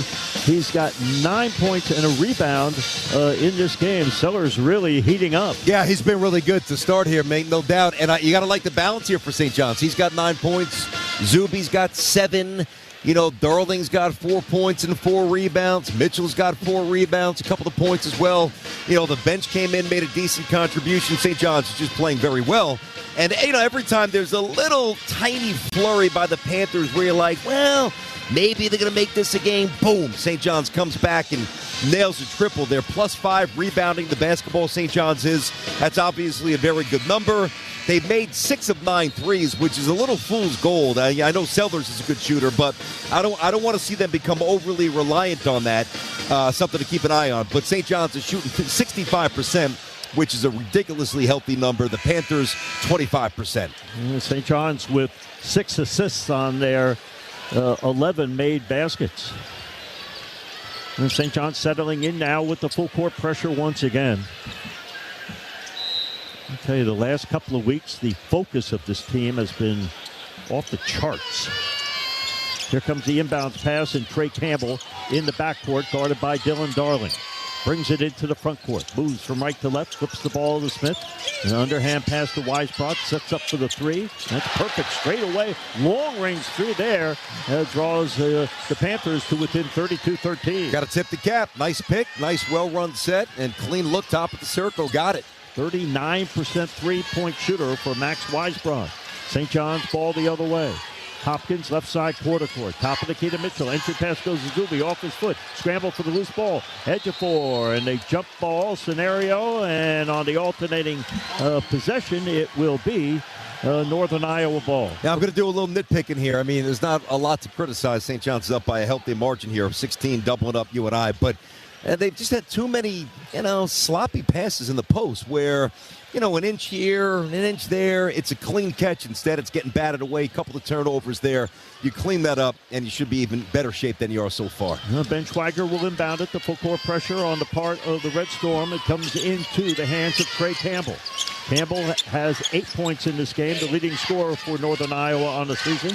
Smith, rifle past the Bond, explores the middle for Weisbrot. They come out high to Schweiger, crossing over from left to right. Weisbrot, Schweiger, Tristan Smith on the baseline drive. Down low, guarded by Zuby.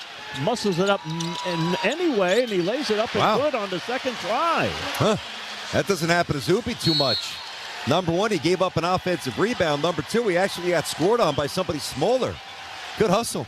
And Tristan Smith is 6'6", 235 pounds. He's built like a linebacker, though. He's strong. He's a bull.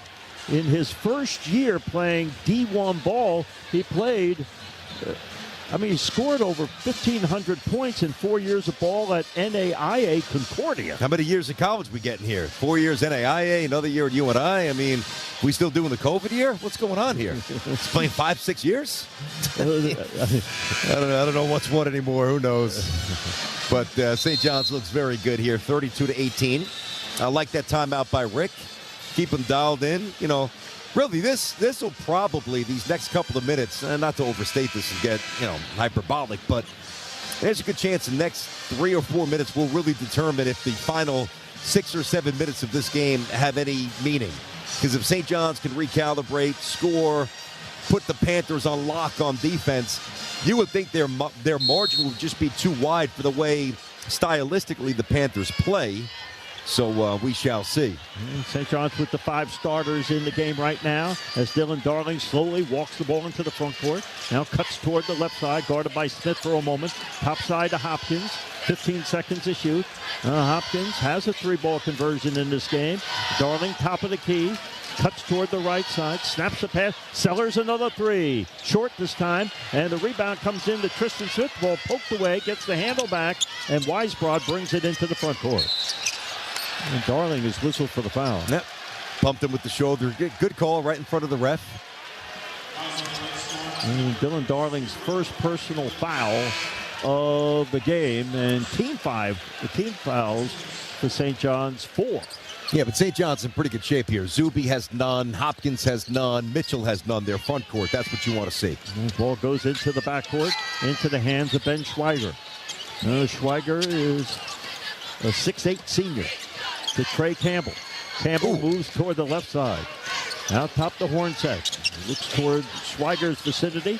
They go and a 3-point shot short this time by Weisbrod. Rebound Zuby. Yeah, you can hear me say, ooh, Darling ran into a pick. I don't know if anybody called it out, but he got crunched pretty good. Clean pick. Darling just about at the March Magnus logo. Moves from right to left. Draws some contact.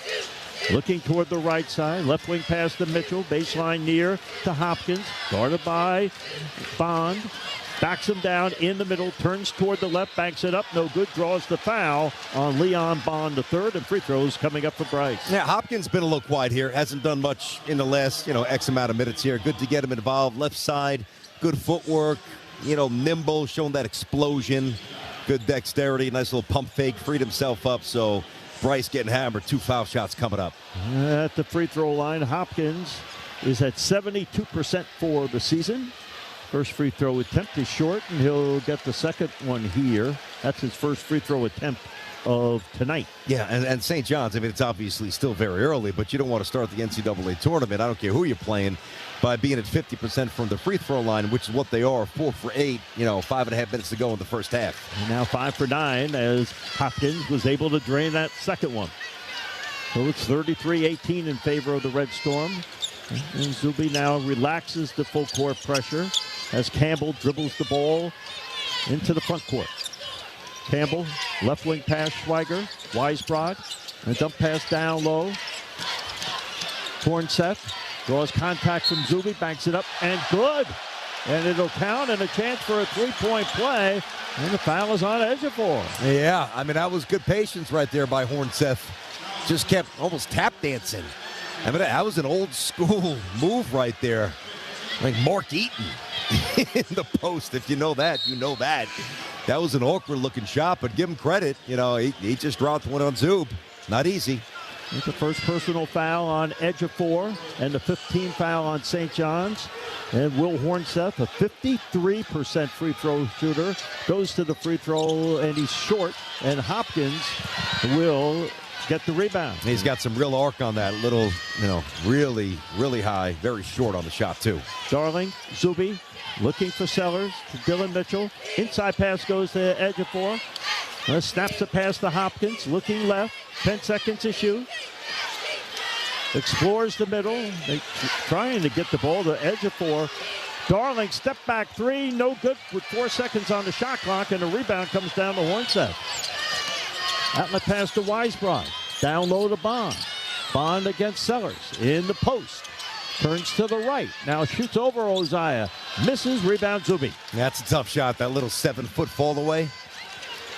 Here comes St. John's. Lead pass goes to Mitchell out of the corner. Hopkins fakes the three. Inside pass to Edgeforth. Gets away. Loops it up. No good. And here's the follow by Zuby. The ball, he is stripped, and the ball goes out of bounds. One thing St. John's starting to do better when they dump it into the post and UNI reacts accordingly.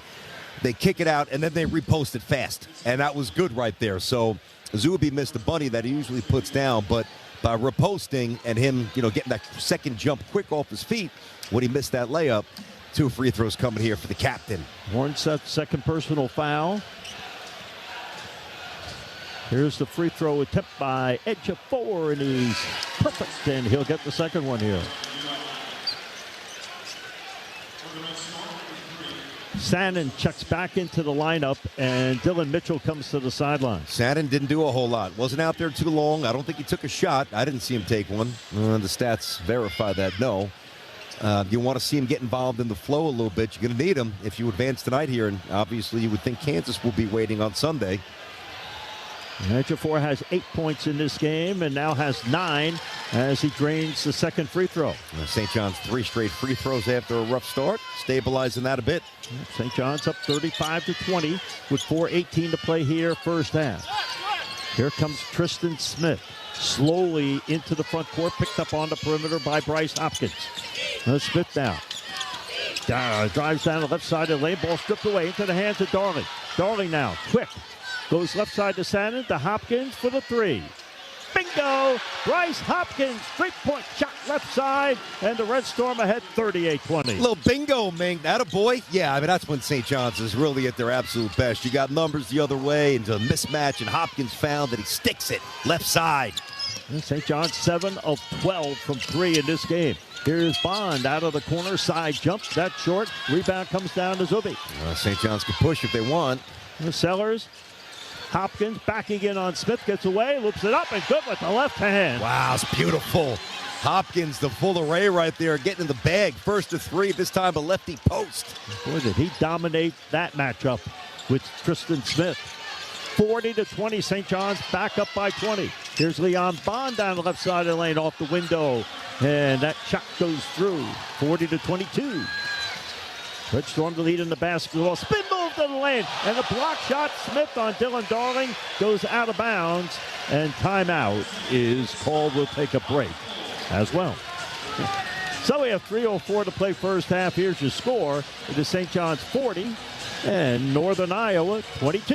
And we're back with more in a moment. You're listening to Red Storm basketball from Learfield. High-tech tools, community bank service right here at Ridgewood Savings Bank. When you switch to Ridgewood, we'll help you achieve your goals with the latest financial solutions. Checking that fits your life. High rates on savings, 24/7 digital banking, no-fee personal loans, affordable mortgages, and more. And it's all backed by a tradition of stellar local service that goes back over 100 years. That's personal banking done right. Learn more at ridgewoodbank.com. Member FDIC and equal housing lender. When you're on the move and looking for nonstop college sports action, get the Varsity Network app and take the game with you everywhere. Stream live play-by-play from schools across the country right from your phone, free. Catch hundreds of weekly podcasts, including shows from your favorite teams, all in one place. From football Saturdays to midweek hoops, it's your all-access pass to the college sports world. Whether it's game day or just your daily drive, the Varsity Network app has you covered. Download now and listen live for free on the Varsity Network app. From sprains to strains and everything in between, recovery starts with the right team. Whether it's pain or limited movement, turn to Professional Physical Therapy, the trusted PT provider for the St. John's Red Storm. From athletes to everyday patients, they deliver top-notch care. With over 200 locations across the Northeast and growing, Professional PT makes it easier than ever to get the expert care you need right where you need it. Start your road to recovery today. Visit ProfessionalPT.com to find a clinic near you. That's ProfessionalPT.com.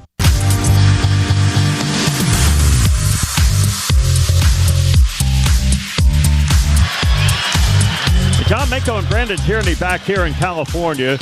First round of the NCAA tournament. Northern Iowa trails St. John's 40-22. But the story here in the last couple of minutes during the intermission was the fine, and he didn't do this during the regular season. The fine performance by the St. John's mascot in center court before basically a packed house here in San Diego. What are you trying to say? He didn't do a good job during the regular season? I mean, you just said he didn't do. I saw him doing that during the regular season. Now, maybe it's a little amplified here. But we're 8 floors up. Well, that's true. That's true. Also a little amplified. You got to lay it on. It's the NCAA tournament. You got national TV.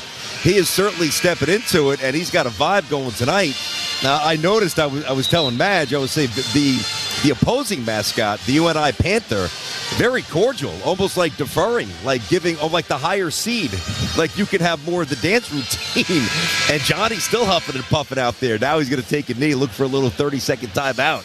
That was fun, and it's been fun from a basketball point of view. Most importantly, St. John's up by 18 points, 3:04 to go in the first half, and you've got really good balance. Hopkins has 9. Zuby's got 9 points and 5 rebounds. St. John's is shooting a robust 58% overall, and they have stuck 7 out of 12 from downtown, a big-time number. There's St. John's basketball.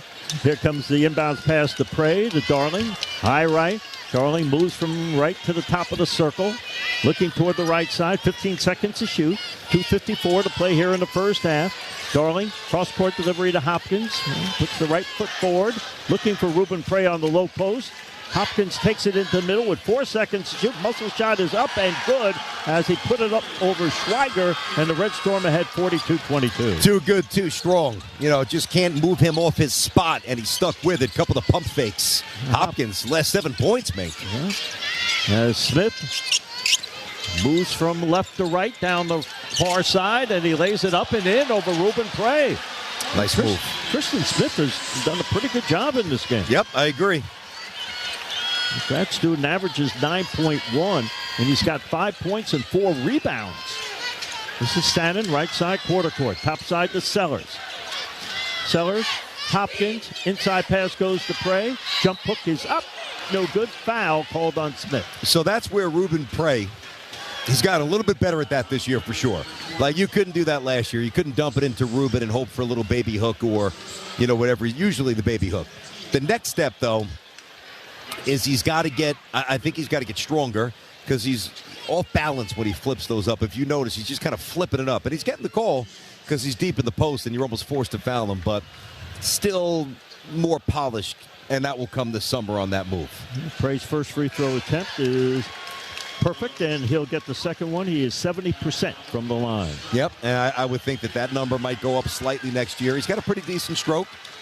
Sometimes when he's open, top of the circle, not so much from the wings, but, he's hit a couple of threes this year. Pretty comfortable doing that. He's 2 of 4 from the line as he misses the second free throw. Stanton has the rebound, free throw line. Back pass goes to Darling. Darling with 13 on the shot clock down the left side of the lane. The ball is stripped, the loose ball, and he gets it back. Will he take a wide open three? Yes, but he misses it. Rebound put up and good by Sellers. How about that offensive rebound for Oziah Sellers? That's about as easy as it gets. Sellers has 11 points in this game. Minute and a half to play first half. Max Weisbrod guarded by Sellers defensively. Nice. Ball deflected at the top of the key by Prey, but Tristan Smith gets it, and Weisbrod misses a long-range three. Deflected rebound, Prey to Mitchell. Mitchell, high right to Darling. Darling fakes. Darling inside the arc, pulls it out high, throws the ball to Prey. Prey looking right, comes left to Mitchell. 13 to shoot, underhand pass, Sannon for three. No good. Rebound, Prey. Outlet pass, Sellers inside the arc, long range two. No good, line drives it. The rebound comes down to Leon Bonds.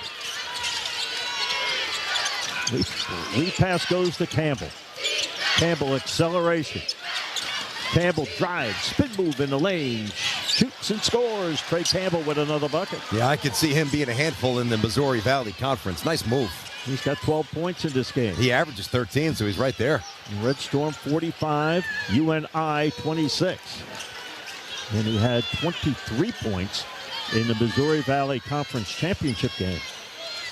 Sellers, no look pass to Prey. Prey all the way to the hoop, lays it up. No good foul. They're going to count that. They're going to count that. Goaltending violation, yes, right? sir. I'm sorry. Yep, goaltend right there. goes right down to the floor hard. That's good recognition. I think that's something that has also developed here for Ruben Prey. Like, he just wasn't looking for a shot last year, and that's part of the player development program that Patino talks about and that he's known for. Now there's better recognition, there's more fluidity, still more polished to go, as I said before, but that was just a quick, assertive, and very decisive recognition of a matchup that he could exploit. Prey will go to the free throw line. The conventional three-point play. Just 20 seconds to play here in the first half.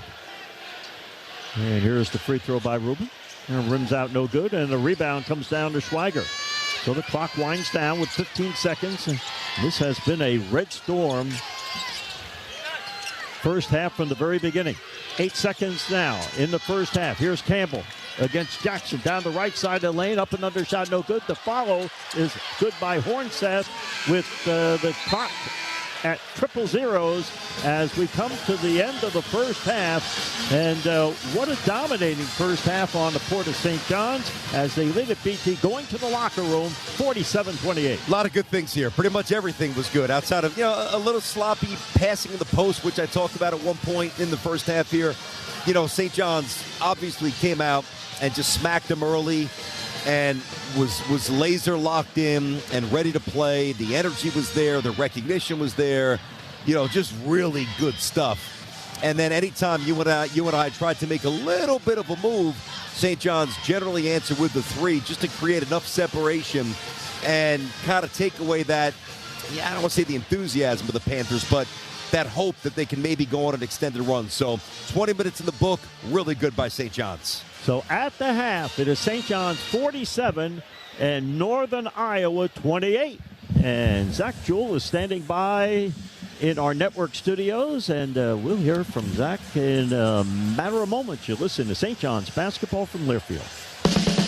Red Storm fans always get the red carpet treatment from Food Bazaar Supermarket. Shop for your groceries from the comfort of home, and right now get $10 off your order of $50 or more. Plus, your first delivery is free. Go to shop.foodbazaar.com. That's shop.foodbazaar.com and use promo code FANSGET10. Food Bazaar, the official supermarket of St. John's Athletics. And while you're at it, download the Food Bazaar Rewards app. It's fast, easy, and free. For comprehensive coverage of college basketball, tune to Sirius XM College Sports Radio Channel 84 in the car and on the Sirius XM app. For the win! Got it! Let's go!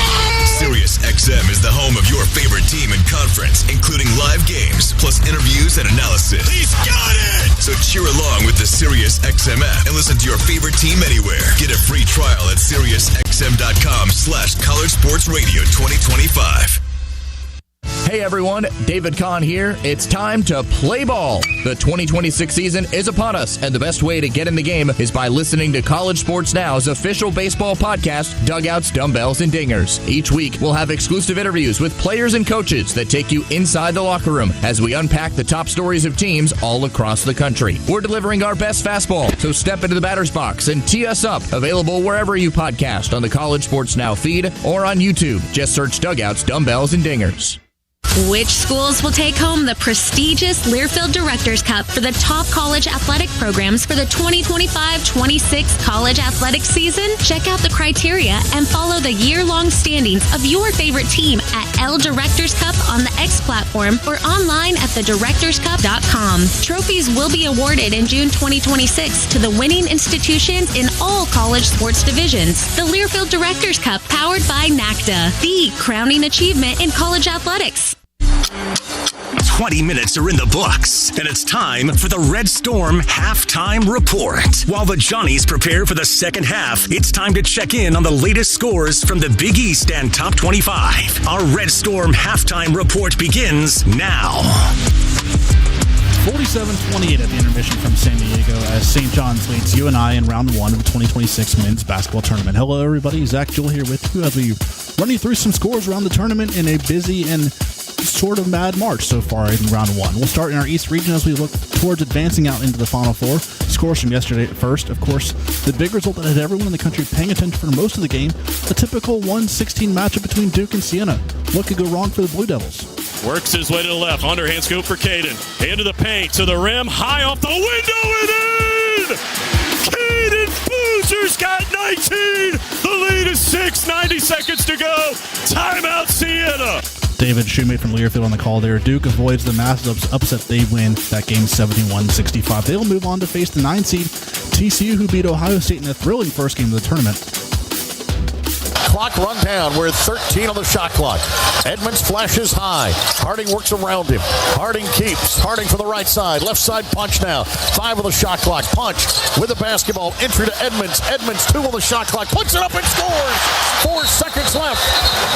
66-64. Brian Estridge from Learfield on the call there as TCU wins the opening game of the 2026 tournament. Final score 66-64 over Ohio State. Elsewhere in the East region, the 6th seed Louisville staves off 11 seed South Florida 83-79. They will get 3rd seed Michigan State, who beat North Dakota State 92-67. Still to come in our region, the game after us, 4th seed Kansas takes on Cal Baptist. The 7th seed UCLA is currently playing the 10th seed UCF. Score in that one right now, UCLA leading 35-27. They're at the half as well. And fellow Big East foe for the 2nd seed UConn versus the 15 seed Furman. That is also later to come tonight. Stick around. We'll run you through the rest of the bracket after this timeout. Your score through 20 minutes. St. John's leading UNI 47-28. You'll see the St. John's basketball from Learfield. For comprehensive coverage of college basketball, tune to Sirius XM College Sports Radio Channel 84 in the car and on the Sirius XM app. For the win! Got it! Let's go! Sirius XM is the home of your favorite team and conference, including live games, plus interviews and analysis. He's got it! So cheer along with the Sirius XM app and listen to your favorite team anywhere. Get a free trial at SiriusXM.com/College Sports Radio 2025. Red Storm fans always get the red carpet treatment from Food Bazaar Supermarket. Shop for your groceries from the comfort of home, and right now, get $10 off your order of $50 or more. Plus, your first delivery is free. Go to shop.foodbazaar.com. That's shop.foodbazaar.com and use promo code FANSGET10. Food Bazaar, the official supermarket of St. John's Athletics. And while you're at it, download the Food Bazaar Rewards app. It's fast, easy, and free.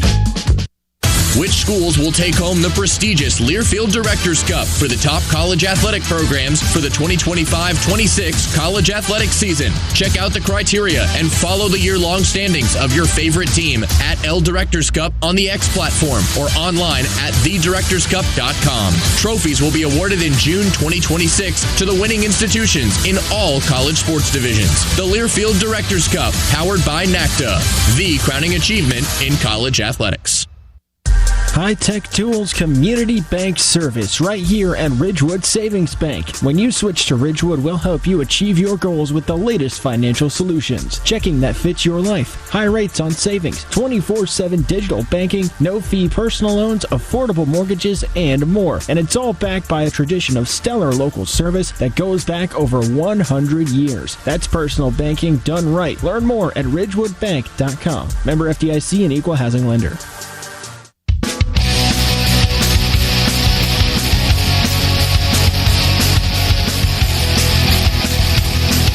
Zach Jewell back with you inside our Learfield Network studios as St. John's leads UNI 47-28 at halftime. Time now to run you around the rest of the bracket. We'll start in the South with the big result from the night session. 23 to shoot now for Jennings at the midcourt logo. Neither team with a timeout. Jennings gets a screen from Hill. Djokovic trying to dive to the rim. He couldn't find him. Now it's Hill with 15 to shoot. Working against Stevenson. Hill wants to go to work. Cross. Step back. 3 on the way. And good. He splashes it home. 80-78 VCU in front. Noah Eagle from Westwood 1 on the call there as the 11 seed VCU Rams upset the Tar Heels 82-78. Elsewhere in the South, that one game in progress right now with Clemson, the 8 seed Clemson trailing the 9 seed Iowa 49-37. 5 seed Vanderbilt upsets 12 seed McNeese 78-68. The 4 seed Nebraska gets their first ever tournament win. They beat 13 seed Troy 76-47. The 3 seed Illinois over 14 seed Penn 105-70. Texas A&M beat St. Mary's 63-50.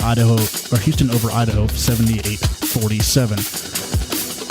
In the Midwest region, in full bracket there, Michigan over Howard. St. Louis beats Georgia in a blowout last night. Texas Tech over Akron. Alabama over Hofstra. Tennessee beat the upstart Miami Redhawks Virginia over Wright State 82-73. Kentucky gets a thrilling win over Santa Clara 89-84. And Iowa State over Tennessee State 108-74. In progress right now, we got a few games going on. In addition to ours, we told you about the Iowa-Clemson score. UCF leads UCLA right now, or excuse me, UCLA leads UCF. That game is also at the half, 35-27, the 7 seed over the 10 seed there. And in the West region, the number 2 seed Purdue leads Queens 45-33. 47-20 is our score with St. John's leading UNI for 20 minutes. We're back out to Viejas Arena in San Diego for a run-through with first half stats. That's in 2 minutes on the St. John's Sports Network from Learfield.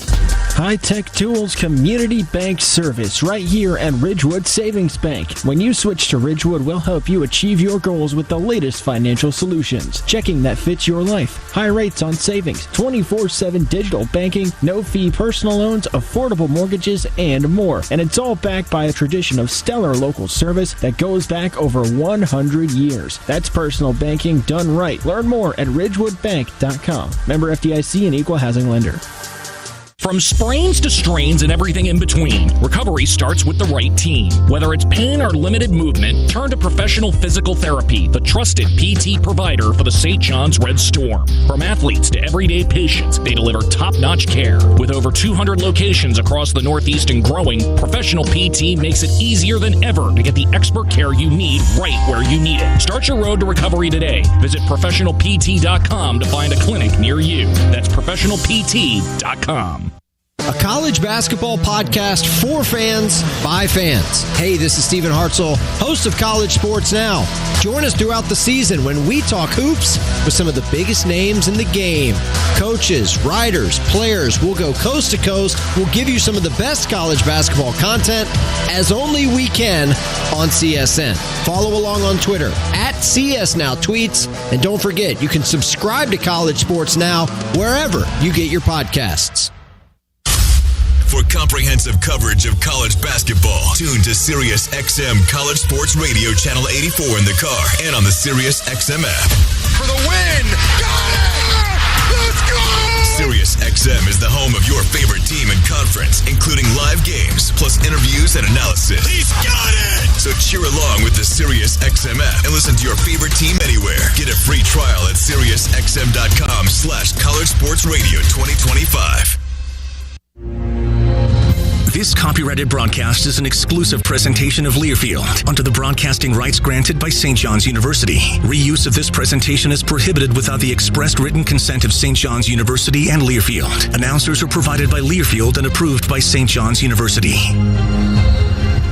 Well, March is here, and Westwood One and the Varsity Network have you covered to Indianapolis. Stream your hometown call and a whole lot more all postseason exclusively on the free Varsity Network app. Download it today. At the half, and basically all St. John's, they've led by as many as 21 in this game, jumping on UNI right from the get-go. It is 41-28 Red Storm over the Panthers here at the intermission. And now let's check in on the stats. First of all, for St. John's, they had a pair of double-figure scorers. Bryce Hopkins, 4 of 4 from the field, 2 of 2 from 3, 1 of 2 from the free throw line. Hopkins had 11 points and 3 rebounds. Osiah Sellers, 4 of 8 from the field, 3 of 7 from 3. He had 11 points, a couple of rebounds in the first half. And Zubi Ejiofor played 14-13, 9 points, 5 rebounds, 1 assist, 1 steal, and 2 block shots. So Zubi filling up the stat sheet, obviously, once again. Other than that, Dylan Mitchell had a 3-point play, 1 of 1 from the field, 1 of 1 from the free throw line.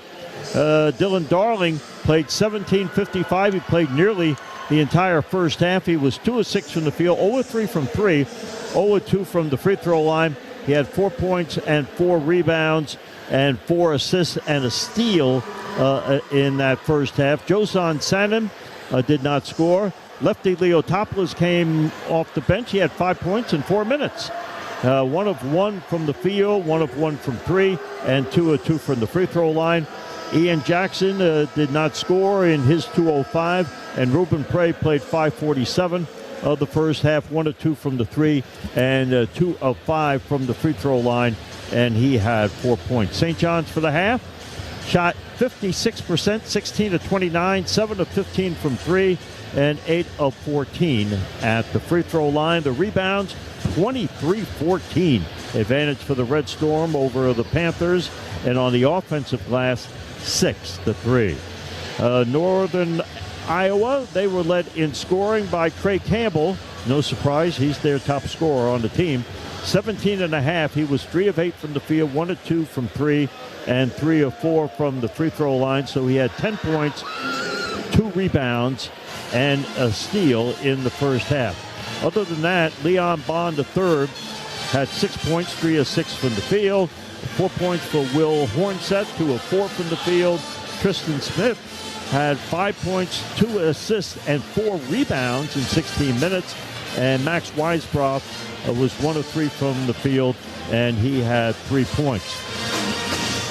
UNI shot 38% from the field in the first half, 11 of 29, 2 of 6 from 3, 33%, and 4 of 7 from the free throw line. Turnovers, St. John's turned it over, a point from turnovers. Red Storm 9-5 advantage on UNI. Points in the paint even. And everything else statistically fairly even as well. But the bottom line is this, the score is not even. St. John's 47 and UNI 28. We'll have the start of the second half after this break. Listen to Red Storm basketball from Learfield. Which schools will take home the prestigious Learfield Directors Cup for the top college athletic programs for the 2025-26 college athletic season? Check out the criteria and follow the year-long standings of your favorite team at L Directors Cup on the X platform or online at thedirectorscup.com. Trophies will be awarded in June 2026 to the winning institutions in all college sports divisions. The Learfield Directors Cup, powered by NACDA, the crowning achievement in college athletics. For comprehensive coverage of college basketball, tune to Sirius XM College Sports Radio Channel 84 in the car and on the Sirius XM app. For the win! Got it! Let's go! Sirius XM is the home of your favorite team and conference, including live games, plus interviews and analysis. He's got it! So cheer along with the Sirius XM app and listen to your favorite team anywhere. Get a free trial at SiriusXM.com/College Sports Radio 2025. Red Storm fans always get the red carpet treatment from Food Bazaar Supermarket. Shop for your groceries from the comfort of home, and right now, get $10 off your order of $50 or more. Plus, your first delivery is free. Go to shop.foodbazaar.com. That's shop.foodbazaar.com and use promo code FANSGET10. Food Bazaar, the official supermarket of St. John's Athletics. And while you're at it, download the Food Bazaar Rewards app. It's fast, easy, and free. Hey everyone, David Kahn here. It's time to play ball. The 2026 season is upon us, and the best way to get in the game is by listening to College Sports Now's official baseball podcast, Dugouts, Dumbbells, and Dingers. Each week, we'll have exclusive interviews with players and coaches that take you inside the locker room as we unpack the top stories of teams all across the country. We're delivering our best fastball, so step into the batter's box and tee us up. Available wherever you podcast on the College Sports Now feed or on YouTube. Just search Dugouts, Dumbbells, and Dingers.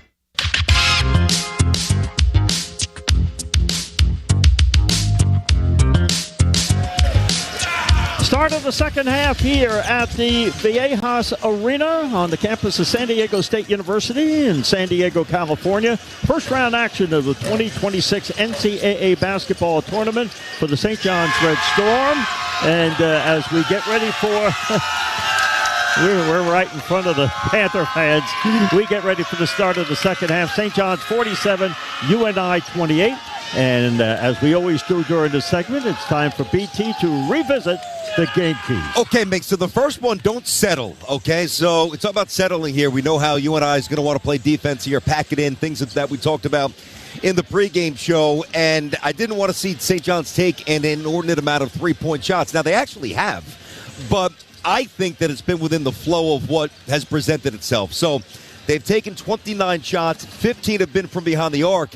That's not a number I love for St. John's, but watching the game so far, it matches. I think it fits. So I think they've done a good job there. All right, number two, free throw disparity. all the physical advantages. Their biggest player is 6'8", Northern Iowa. I want to see St. John's with a big free throw attempt disparity. Key number 2, at least plus 12 in that department. Well, they're more than halfway there. Right now, they're plus 7. That's going well. And then number 3 would be pace and tempo. And that would manifest itself, bottom line, how many points do you score? Well, we know, based on the stats that Mink has given us here, that the Panthers want to keep it in the low 60s. And we know St. John's has no problem getting into the 80s and even on occasion touching 90. So right now they're at 47. They're on pace for 94, and the Panthers can't keep up with that. And 47-28 here in the Red Storm. You know what? Those starts, I mean, the 3 games in the Big East tournament, and now, I mean, there have been a lot of times over the last couple of years, even when, you know, St. John's riding high, that they've gotten off the slow starts in games.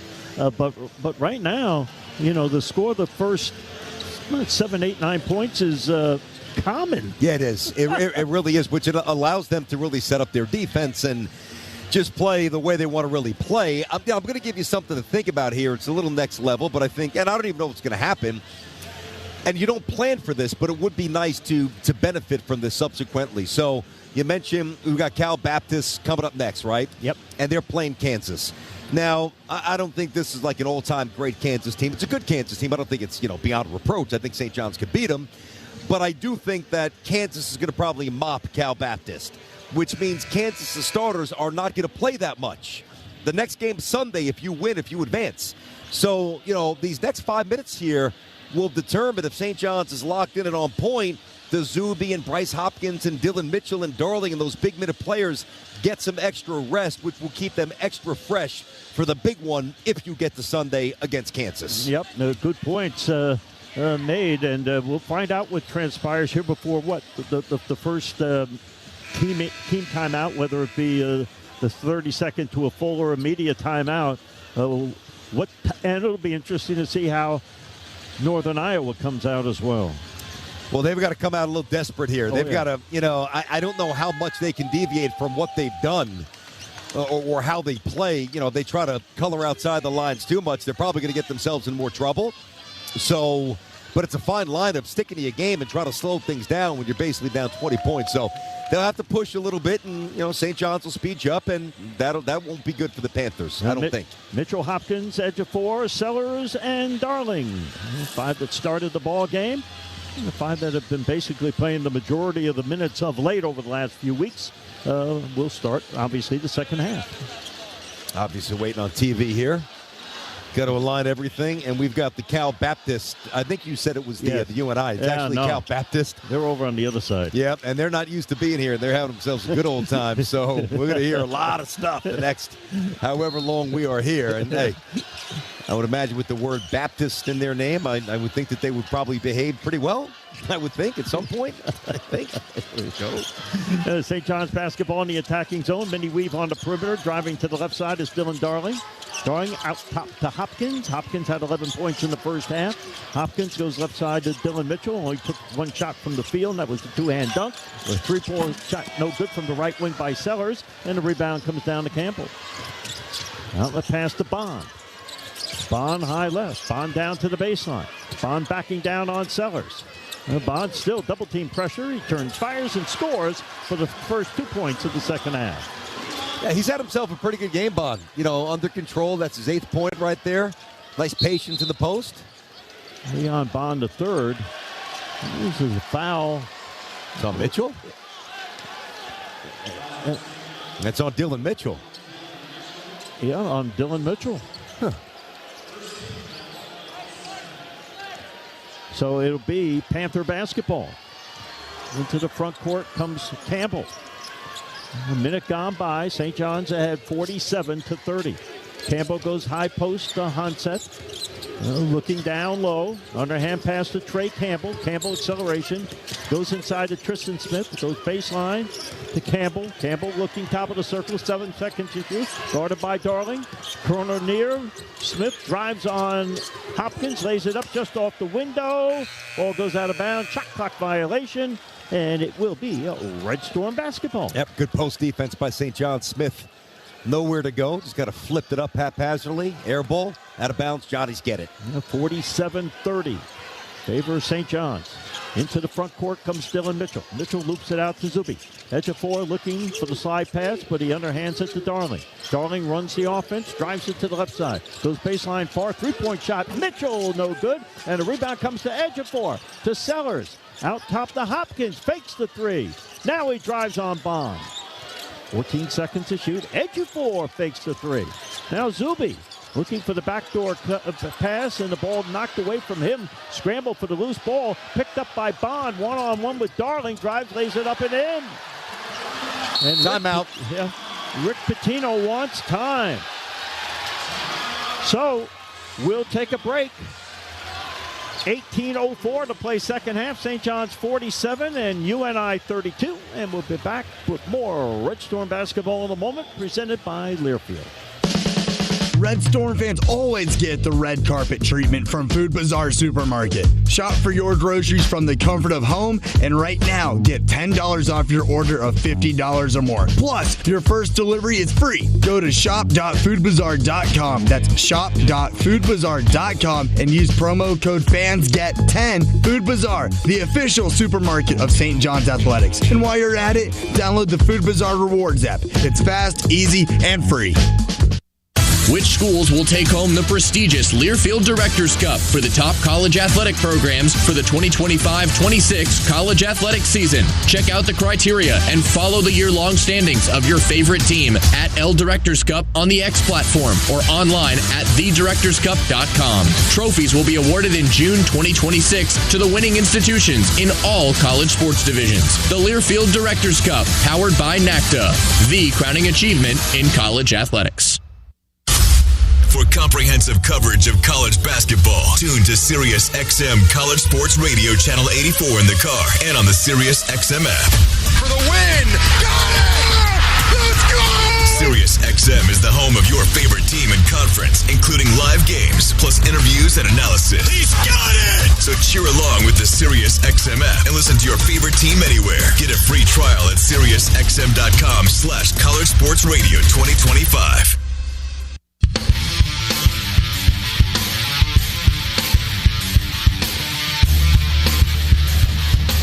John Benko and Brandon Tierney back here in California at Viejas Arena. And 18:04 to play second half. St. John's led 47-28 at the half BT, but right now the Red Storm lead at 47-32. Yep, you want to nip this one right in the bud. You can already see as that last basket went through the net for UNI. Rick Patino, you just knew the timeout sign was coming here.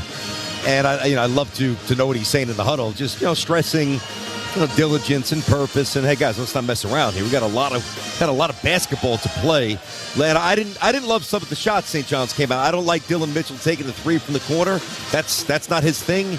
I even thought Bryce Hopkins was a little indecisive when maybe he could have taken one. Instead, he passed it up. So timeout, regroup, come out, more focus, and get back to what you were doing for most of the game. And you mentioned that it's not his thing for Dylan Mitchell shooting threes. No. He's 0 for 12 on the season. He hasn't now hit one? 0 for 13. He hasn't hit one. Talk about an understatement. You say, it's not really his thing. I mean, that's not his thing at all. I thought he had 1 or 2. A capital letters. I got you. All right. Well, listen, at least to his credit, he knows what his thing is. That's why I was a little surprised that he deviated from what it is, and that's generally not putting up threes here. Dylan Mitchell to Bryce Hopkins, bounces the top side of edge of 4, stops the pass to Bryce Hopkins. Hopkins, left side quarter court, comes out high to Darling, runs the offense, moves right.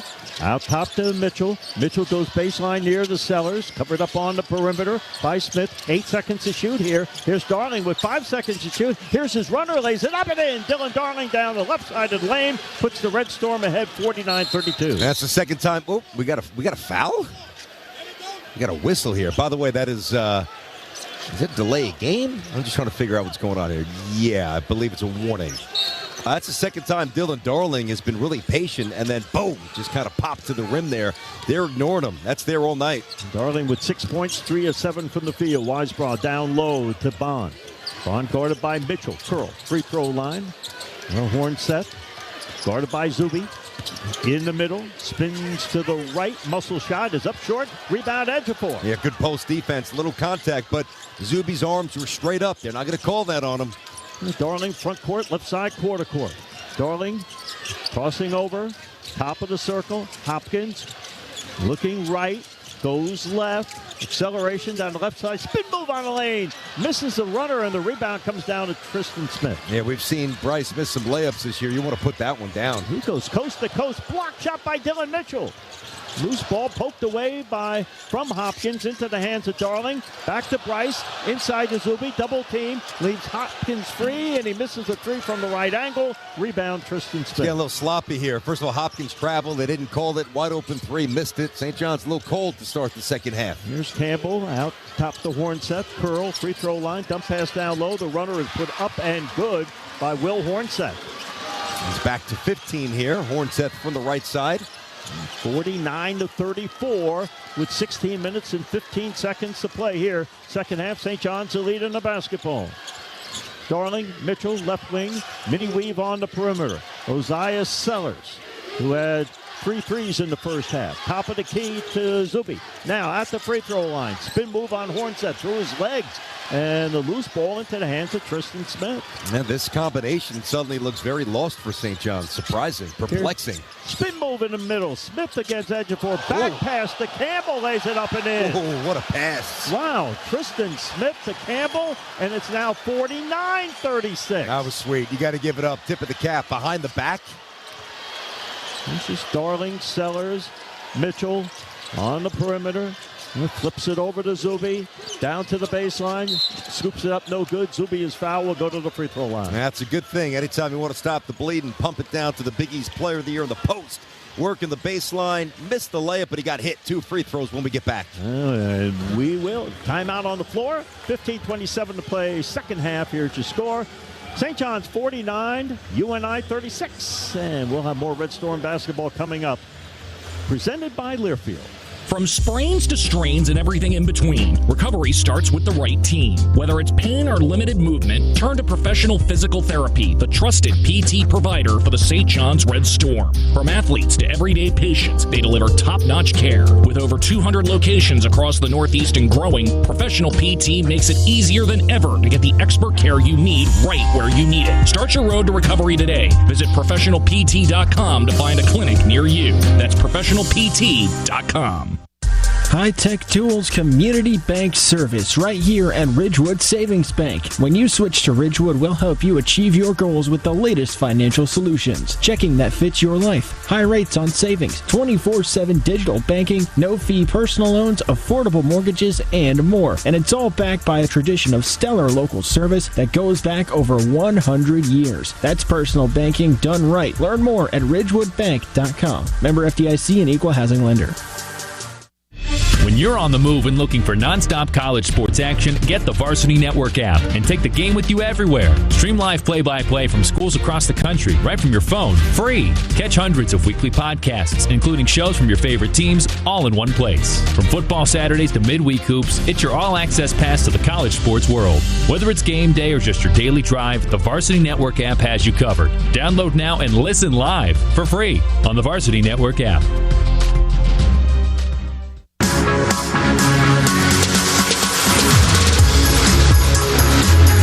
15 minutes and 27 seconds to play second half and first round NCAA tournament action for 2026 with the Red Storm. And St. John's PT 49-36 on UNI right now. As UNI came out of the locker room playing very, very well.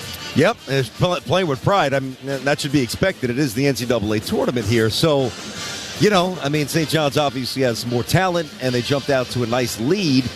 That's not to say that UNI can't get a little mojo here, so they're starting to. So it's incumbent upon now St. John's to thwart that positive energy for the Panthers and really just start to suffocate them again. St. John's a little lax with the basketball to start. I would imagine that will start to change, and we'll see. Let's see. St. John's is going with the 5 that started the ball game: Mitchell, Hopkins, Ejiofor, Sellers, and Darling. Free throws coming up. And Zuby will go to the free throw line. St. John's an even 50% on the game here, shooting, not free throws, overall shooting. 17 for 34, and the Panthers are at 41%. But that number's going up a little bit. First free throw bounces in. That was on the front facing of the rim. I thought it was going to fall off, but it went in the other direction and right down through the well. I didn't think there was any chance. I mean, that's right in front of us, 20 feet. I didn't think that was going in, but it had a little rotation. You're right. It was like a spin back with a pitching wedge. This time it didn't hit the rim. It was perfect. It goes through. St. John's had 51-36. Zuby's got 11. This is Trey Campbell into the front court. One-on-one with Dylan Darling. A right wing pass to Tristan Smith. Smith picked up by Zuby. Down to the baseline. Smith now throws it out top. Weisbrot for three over Hopkins. That's an air ball. Goes sailing out of bounds. And it will be St. John's basketball. He missed badly on that attempt. Yep. I'd say he missed that by a good 2 feet short and a good 2 feet to the right. Left wing pass, midi weave on the perimeter for the Red Storm. They lead it 51-36. Dylan Darling, left side, court. Backing down at the free throw line to Ejiofor. Spin move in the middle. Ejiofor has the ball knocked away. Tristan Smith trying to get away from him, but Ejiofor gets it up, misses the runner, and the rebound comes down to Weisbrot. St. John's a little sloppy with that ball again, and they missed a layup. Outlet pass goes to Bond. Draws contact with Smith inside, and Tristan Smith lays it up and in. Panthers made a game of it here, Mink. It is now 51-38, 7 points and 6 boards for Tristan Smith. Zuby looking right. Underhand pass to Sellers. Sellers free throw line. To Darling. Signals Ejiofor to come up high. Darling down low. Mitchell. Darling, 5 seconds to shoot. 3 seconds, and Sellers misses the three-point attempt. Rebound, Ejiofor. That's and foul. A foul. Yeah, Zuby got hit on the rebound. I think that's Tristan Smith, obviously given a lot of size in the post. Good offensive rebound by Zuby on the pass out. Smith hit him on the arm there. And it'll be Red Storm basketball. I think they called that foul on Weisbrot, who is his third personal foul. Darling loops it baseline far to Zuby. Ejiofor in the middle, lays it short, and the rebound comes down to Ben Schweiger. That shot was blocked a little bit there. They got a piece of it. There's R.J. Taylor into the front court. On the top side to Schweiger. Hornset. Campbell goes right side. Schweiger gets away from Mitchell down low. The ball goes out of bounds. The pass was intended for Hornset and threw his hands out of bounds. Turnover. Panthers will be St. John's ball. Yeah, I mean, if St. John's would have started the game playing the way they've been playing the last 4 or 5 minutes, they would be a dogfight. Like, they played really well to start, but the last couple of minutes, St. John's has been sloppy. Red Storm now into the front court slowly. They lead at 51-38 with 13:25 to play here in the second half. Sellers, left side court, goes to Dylan Darling. Darling checked out there by Taylor. Top side to Ruben Prey, who's into the game for the first time second half. The Dylan Darling loops it over to Mitchell. Acceleration down the middle, gets away, plays it up and in. Nice. He changed speeds on that one. Oh, man. He turned up the jets going down the middle. Yeah, he went from fast to blur. Here's a spin move in the lane. Darling. As Bond was going to put it up, and Dylan Darling is whistled for the personal foul. That really was impressive how Mitchell, he was moving already pretty much at top speed, and he found another level and just blew by everybody. He is some athlete, Mink. Yeah, there's an invisible or gear. He found another gear. I think he's one of the best athletes in the country. I really do. Like, it's hard to be a better athlete than Mitchell. Jumps out of the gym, flies, quick first step, stop on a dime. Here's Campbell that will inbound it with 12:57 to play second half. The horn sets with Trey Campbell. And he loses the ball out of bounds. and it will be St. John's basketball. He just dribbled away, and the ball goes out of bounds. Turnover in favor of UNI. Now we have ourselves a 30-second timeout called by the Panthers. So it occurs with 12:54 to play here in the second half. And St. John's beginning to pull away again as they lead at 53-38. Yeah, but there's still some belief in that UNI huddle because they played, well enough the last, 5 or really since the start of the second half here. I mean, 13 minutes to go, 7 minutes there. Really 7 minutes. UNI has kind of gotten their act a little bit together. And listen, you have a big lead. That's kind of human nature. I understand. You've got one team coming out that's desperate. The other team exhales a bit. You look up, and they slice into the deficit. This is generally when the great teams are like, all right, we'll let you have a little bit of fun. Now we're going to hit the gas. We're going to leave you in the dust here, and we'll see if St. John's could do that. So 53-38 with 12:54 to play here in the second half. This is now an extended timeout. And the officials are looking at something on the opposite side of the court. That's where the replay monitors are. We are on the floor here for the tournament, opposite the St. John's bench. We'll take a 10-second ID call with 10 seconds out for station identification. You're listening to Red Storm Basketball from Learfield.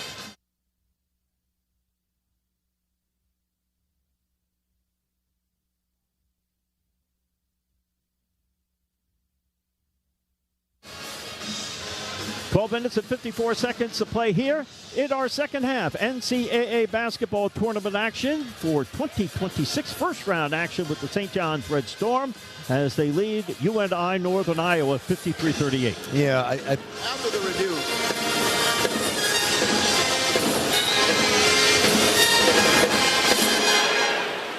After the review, the call on the floor is confirmed. The challenge is unsuccessful. It will be St. John's ball. Northern Iowa is out of timeouts, and they have no more challenges. Yeah, so listen, you may as well review it there. To me, it looked kind of a 50-50. Maybe there wasn't enough evidence to overturn it. It was Mitchell and Campbell involved in that play, and you could tell usually like your first reaction kind of lets you know like what happened in real time. And I thought they were going to reverse that based on Campbell's reaction in the replay, but they didn't. St. John's gets it, and as you heard, no more challenges, and the timeouts are done for the Panthers here. And now Ian Jackson is into the game for St. John's, and he dribbles the ball into the front court. Right side quarter court, checked there by R.J. Taylor, throws the ball to Campbell, lefty. Jackson, inside pass goes to Ruben Prey. Prey draws contact, clear out past the Hopkins, 12 seconds to shoot inside the arc, down to the baseline, sweeps the baseline, up and under, shot is good. Bryce Hopkins having a good night tonight, and the Red Storm ahead 55-38. He's having a really good night, Mink, 13 points, 4 rebounds, tap dancing along that baseline, finish on the other side, very nice. This is Taylor just about at the logo, tucks toward the right side, shovels the pass top side to Schweiger. Schweiger down left side of the lane. Leotopoulos there playing the defense. Down the baseline drive, interior pass. Hornseth against Prey. A shifty move, and he drops it in for 2 points for Will Hornseth. Got the good bounce there. 55-40. St. John's up by 15. 11:53 to play here in the second half. Dylan Mitchell. And down the left side of the lane. He's met down low by Schweiger. Finds the cutter, and that's Prey lays it up and in. How about that assist by Dylan Mitchell? And Prey with the finish. What a beautiful pass right there. I mean, in traffic, you talk about threading the needle. Good hands by Prey as well. Catch that and finish. He's got 6 points and a rebound. Speaking of Ruben Prey. At the free throw line, Trey Campbell backs out high. A bounce pass down low to Hornseth. One-on-one covered by Dylan Mitchell. Back him down. Spin move to the baseline, and the foul is called on Mitchell. You got to like the way St. John's responded off the timeouts here, though. Get them together. Patino talks to them. They've come out. They've kind of, reassessed where they were, and I think they played better the last couple of minutes. More purpose, more focus. And another timeout, and we will take a break as well. So we have 11:22 to play second half. Here's your score. The St. John's 57 and UNI 40. And we're back here to San Diego in a moment. You're listening to Red Storm Basketball from Learfield.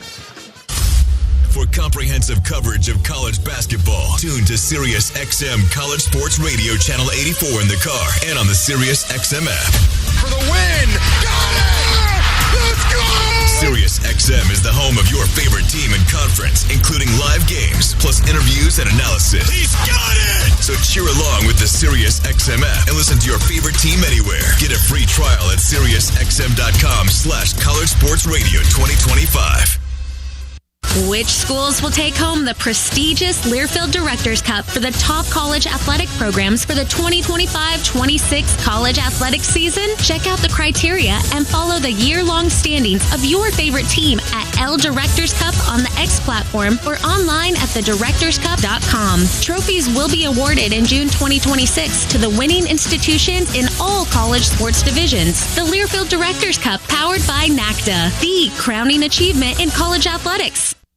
A true teammate takes on every day with a winner's attitude, gets up when they fall down, and leaves it all on the field. There's a group of teammates who do all these things every single day. But they're more than your typical athlete. They're kids facing unthinkable medical circumstances. Team Impact matches children facing serious illness and disability with college sports teams, creating a long-term, life-changing experience for everyone involved. Join us in the movement to get all kids in the game. Visit teamimpact.org to learn more. Team Impact. All in, all together.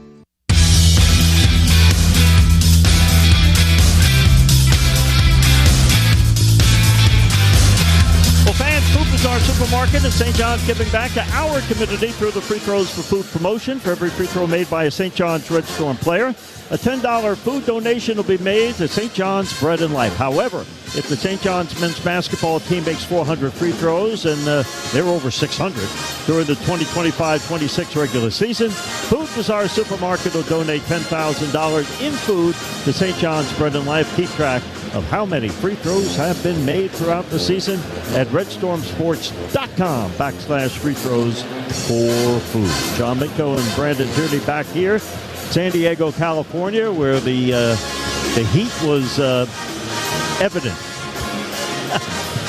And with 11:22 to play in the second half, the way the St. John's Red Storm have played coming out of the box, Red Storm lead at 57-40 on Northern Iowa. Yep, St. John's has stabilized a little bit here. You and I kind of threw a little punch here out of the intermission. St. John's, though, has done most of their work. Really, first of all, up 11 zip on the bench. Nice stuff there. This is a little surprising. UNI is +4 in the paint. That is a little surprising right there.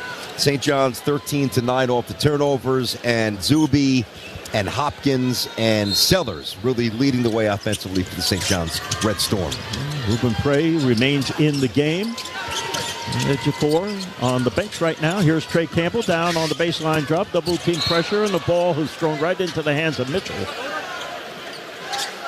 I think he caught that out of bounds. I think you're right. Right? Caught it. Down the other end of the floor. Yep. Yeah. So it will be Northern Iowa basketball.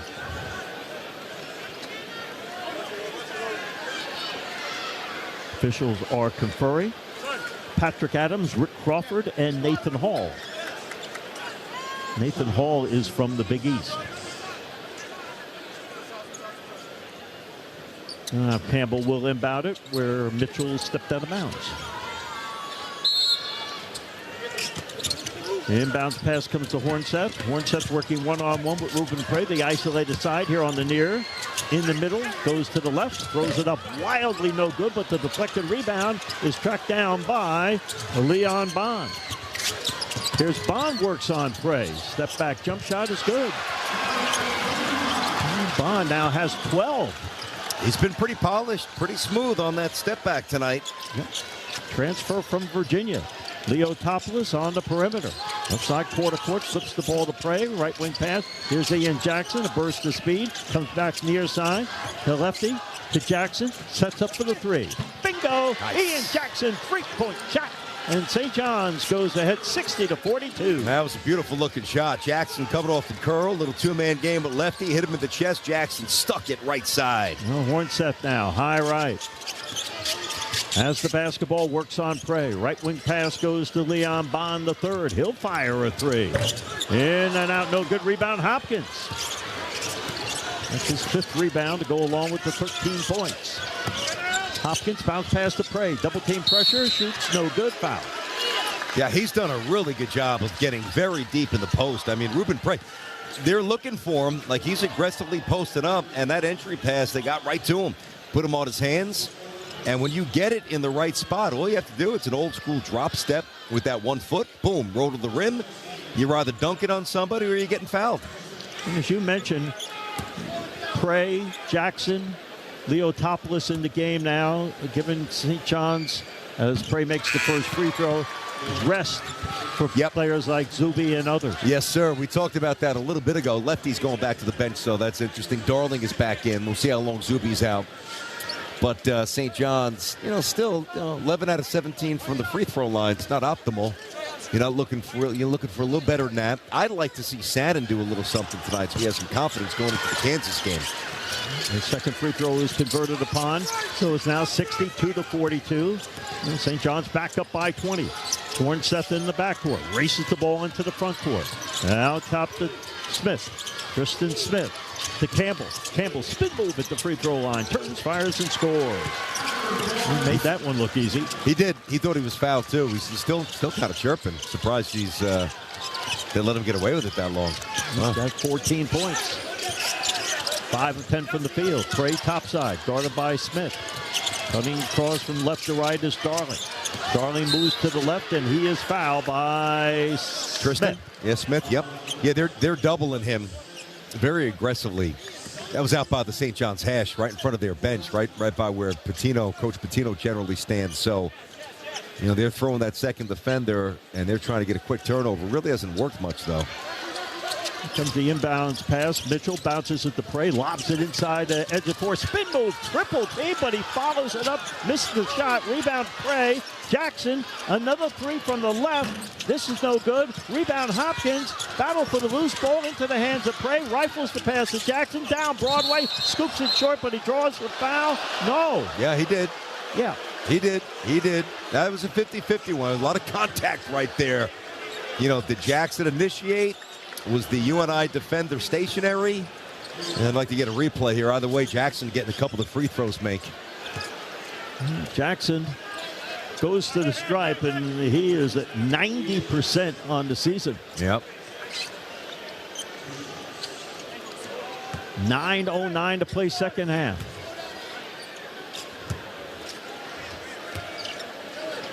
Jackson with 3 points on a three-point conversion, and he drops the first free throw attempt, so he's got 4.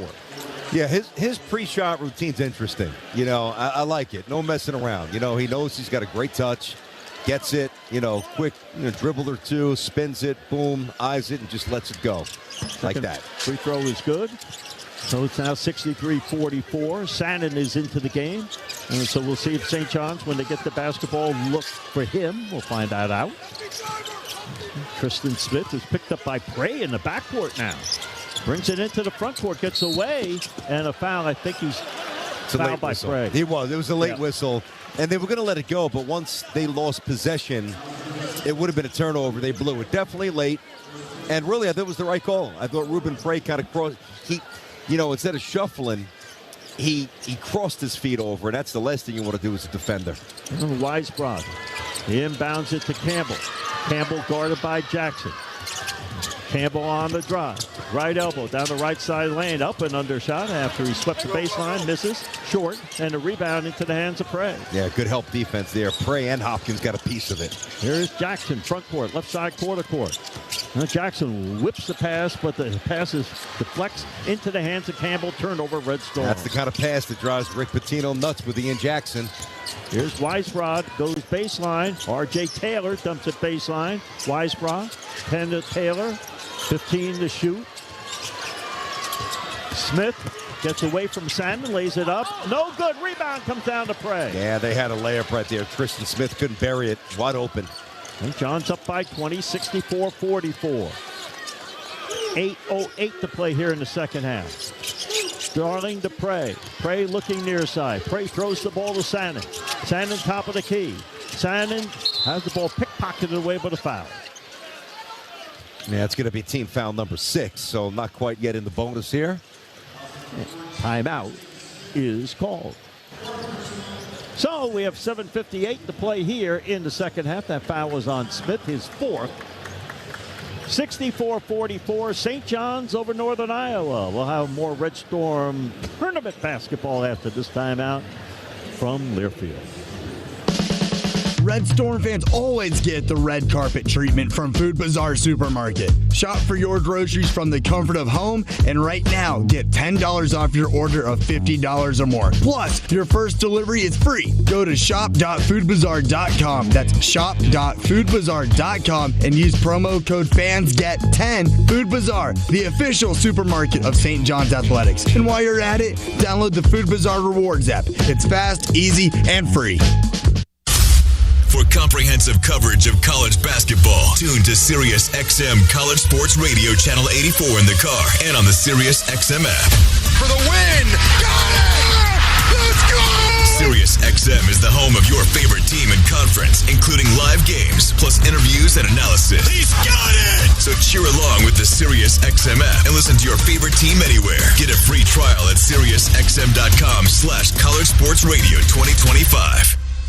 From sprains to strains and everything in between, recovery starts with the right team. Whether it's pain or limited movement, turn to professional physical therapy, the trusted PT provider for the St. John's Red Storm. From athletes to everyday patients, they deliver top-notch care. With over 200 locations across the Northeast and growing, professional PT makes it easier than ever to get the expert care you need right where you need it. Start your road to recovery today. Visit professionalpt.com to find a clinic near you. That's professionalpt.com.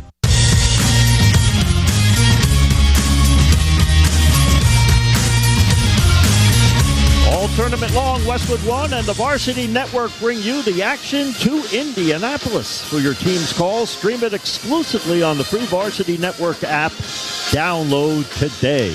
We have just under 8 minutes to play here in the second half, and St. John's back up by 20 on Northern Iowa, 64-44. Well, I'm curious what kind of combination Coach Patino comes out with here to start the little run here with 8 minutes to go, basically just inside of 8 minutes to go in the game here, up by 20.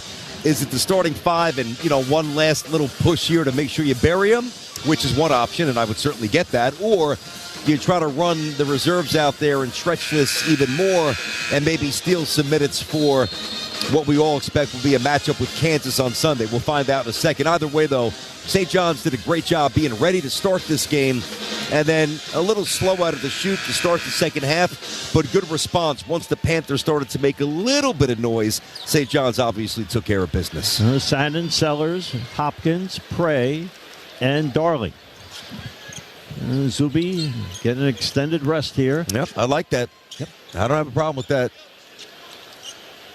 And Mitchell on the bench, obviously, as well. So Sandin will inbound it. Does so to Ruben Prey, to Dylan Darling.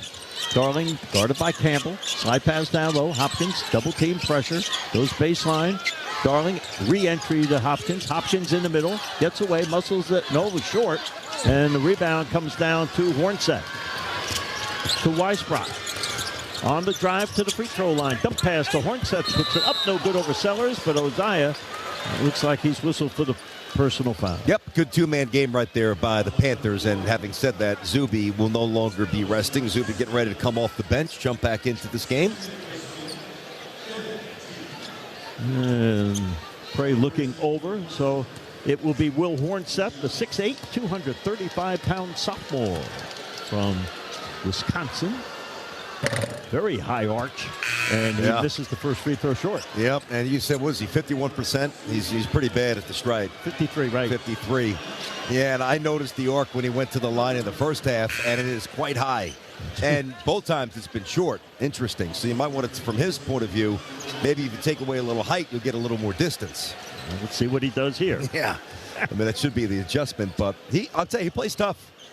He's been banging bodies in there. Obviously, you and I a little bit overmatched physically. St. John's, a Big East team. A lot of great athletes. Wow, that's high.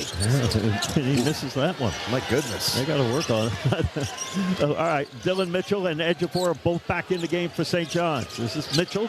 He's trapped on the perimeter. He goes to Darling, cross court. And Darling now directing the traffic here. And he throws the ball to Mitchell, to Sellers. Sellers, Darling out of the corner for three, no good, and a rebound comes down to Max Weisbrot.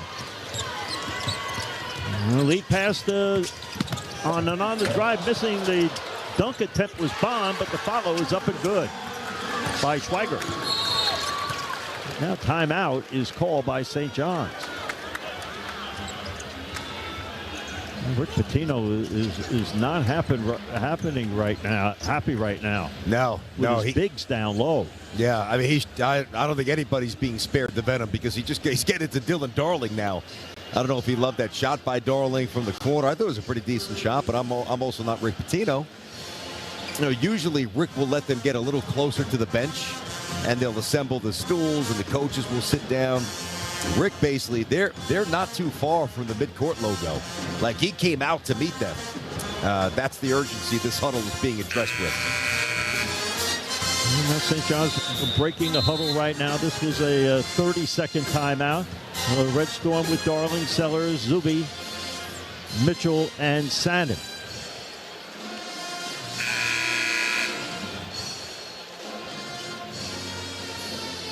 So it is Bryce Hopkins that is getting the rest right now.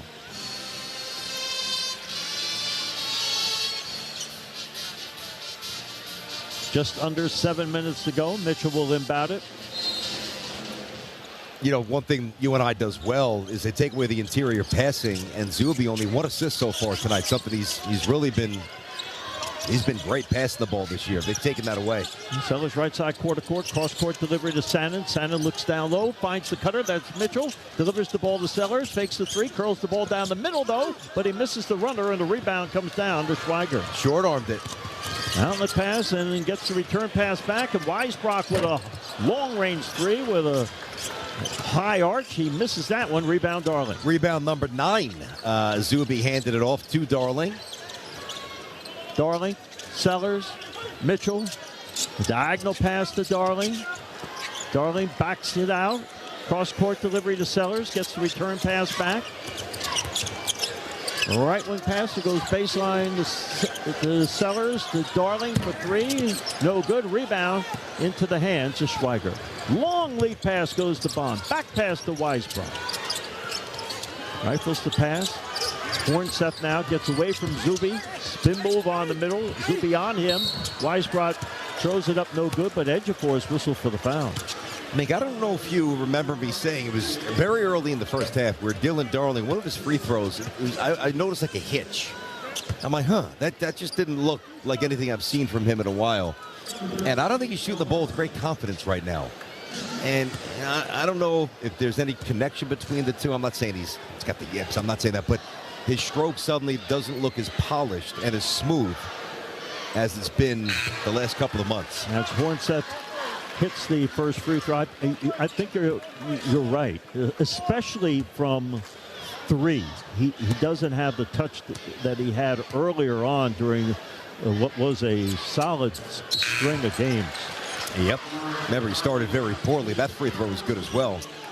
And then started very poor shooting. Got back in the lab with Rick. Got really good. Looks like he's chilled out just a little bit.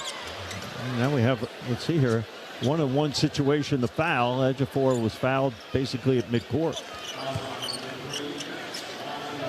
And that foul was on Weisbrod, his 4th. So Zuby goes to the free throw line. Ejiofor has 11 points and 9 rebounds. So obviously just 1 rebound shy of a double-double in this tournament game. Zuby's first free throw attempt. He's good, and he shot the free throws well here tonight. He's 5 for 5 now. Suddenly, though, you look up at St. John's numbers, it's like, all right, 71% from the free throw line, not where you want to be. 35% from 3. It's not terrible, but it's certainly it's nothing special. And then 45% overall. So, not to assume anything. There's still time to go here, but, we know what could be waiting here on Sunday in Kansas. So the efficiency is going to have to go up. The second free throw is off the mark, and the rebound into the hands of Ben Schweiger. 5 minutes and 42 seconds to play second half. St. John's leads UNI 65-48. And Tristan Smith in the middle. He loops it up and good, and 65-50. It's a good interior pass on the cut. And Smith with 9 points, 6 boards, and a couple of assists in this game. He's played well. Here's Sannon. He'll fire a three. Short. And the rebound gathered in by Zuby. Down to the floor. Into the hands of Sannon to Darling. Zuby looking for a foul as he hit the deck, but didn't get it. No respect for the Big East Player of the Year. Come on. He's got a double-double now with that 10th rebound. Mitchell slides a pass to Hopkins. Comes out high. Hopkins, Zuby, Darling, he'll fire a three. No good as the shot clock expires, and the rebound into the hands of Schweiger. And he's getting frustrated, too. He kind of clenched his arms as he went down. He's mad at himself. And a three-point shot, no good, off the mark by Weisbrod. Rebound, Sannon. Yeah, Sannon doing a good job from the guard spot, getting up high within the big boys inside. Good rebound. Darling. Sannon, free throw line to Ejiofor. Loops it up and good with the right hand. There you go. Zuby was looking to pass, but he realized, hey, nobody's in front of me. Let me float that in. Ejiofor now with 14 points and 10 boards in this game. Double-double for Big Z. 4:23 to play here in the second half. Smith, right side to Bond. Bond down the middle. Turns, fires, no good over Zuby, and Ejiofor's got rebound 11. Yeah, you starting to get the sense that, you know, that last punch may have come from UNI. They're a little tired. St. John's wearing them down. Ejiofor with 3 block shots in this game as well. Zuby, Sannon the three. Good from the right side. Josan, Sannon, and St. John's had 70-50. Back up by 20. It's little things that matter, even in a rout. You know, Sannon, you want to see him feel a three going down in a game like this for the next game. Down to the baseline, right. Here's Smith. Smith looking for Campbell. 15 seconds to shoot. St. John's in good shape. 3:42 to play. A block shot on the perimeter by Ejiofor and a shot by Campbell. Here comes St. John's quickly the other way. It's 4 block shots for Ejiofor. Darling, left wing pass to Hopkins, who's back into the game. No look pass Darling out of the corner. Sannon for 3. That's good. He's 2 for 2 yes. Here in the last 30 seconds. Yeah. And it's 73-50. Yeah, you're going to circle those. That was pure. Quick release, muddy from the right side corner. 3:10 to play here. Spin move, free throw line, down the lane. This is Tristan Smith misses the runner. Rebound comes down to Mitchell. All right. Now you just want to get out of here healthy, make the right play, get on the bus, get back to the hotel. Mitchell snaps the pass to Hopkins. Zuby. Ejiofor high right. Cross-court delivery to Darling. Darling acceleration. Darling kick out pass. Mitchell down the middle. Back pass to Darling. Will he take another 3? Inside the arc. Zuby for 3. Just off the window and into the hands of Weisbrod. That was a break. Didn't even hit the rim there, Zuby. Yep. Campbell, no look past Weisbrod. Back to Trey Campbell. 2:23 to play here in the second half. Down to the baseline and a bump he called on Darling. Yep. And timeout is called. We'll take a break as well. So 2:20 to play second half. Here's the score to St. John's 73 and Northern Iowa 50. And we will return to California in a moment. You're listening to Red Storm basketball from Learfield. A college basketball podcast for fans, by fans. Hey, this is Stephen Hartzell, host of College Sports Now. Join us throughout the season when we talk hoops with some of the biggest names in the game. Coaches, writers, players, we'll go coast to coast. We'll give you some of the best college basketball content as only we can on CSN. Follow along on Twitter @CSNowTweets. And don't forget, you can subscribe to College Sports Now wherever you get your podcasts. Red Storm fans always get the red carpet treatment from Food Bazaar Supermarket. Shop for your groceries from the comfort of home, and right now, get $10 off your order of $50 or more. Plus, your first delivery is free. Go to shop.foodbazaar.com. That's shop.foodbazaar.com and use promo code FANSGET10. Food Bazaar, the official supermarket of St. John's Athletics. And while you're at it, download the Food Bazaar Rewards app. It's fast, easy, and free. When you're on the move and looking for nonstop college sports action, get the Varsity Network app and take the game with you everywhere. Stream live play-by-play from schools across the country right from your phone, free. Catch hundreds of weekly podcasts, including shows from your favorite teams, all in one place. From football Saturdays to midweek hoops, it's your all-access pass to the college sports world. Whether it's game day or just your daily drive, the Varsity Network app has you covered. Download now and listen live for free on the Varsity Network app.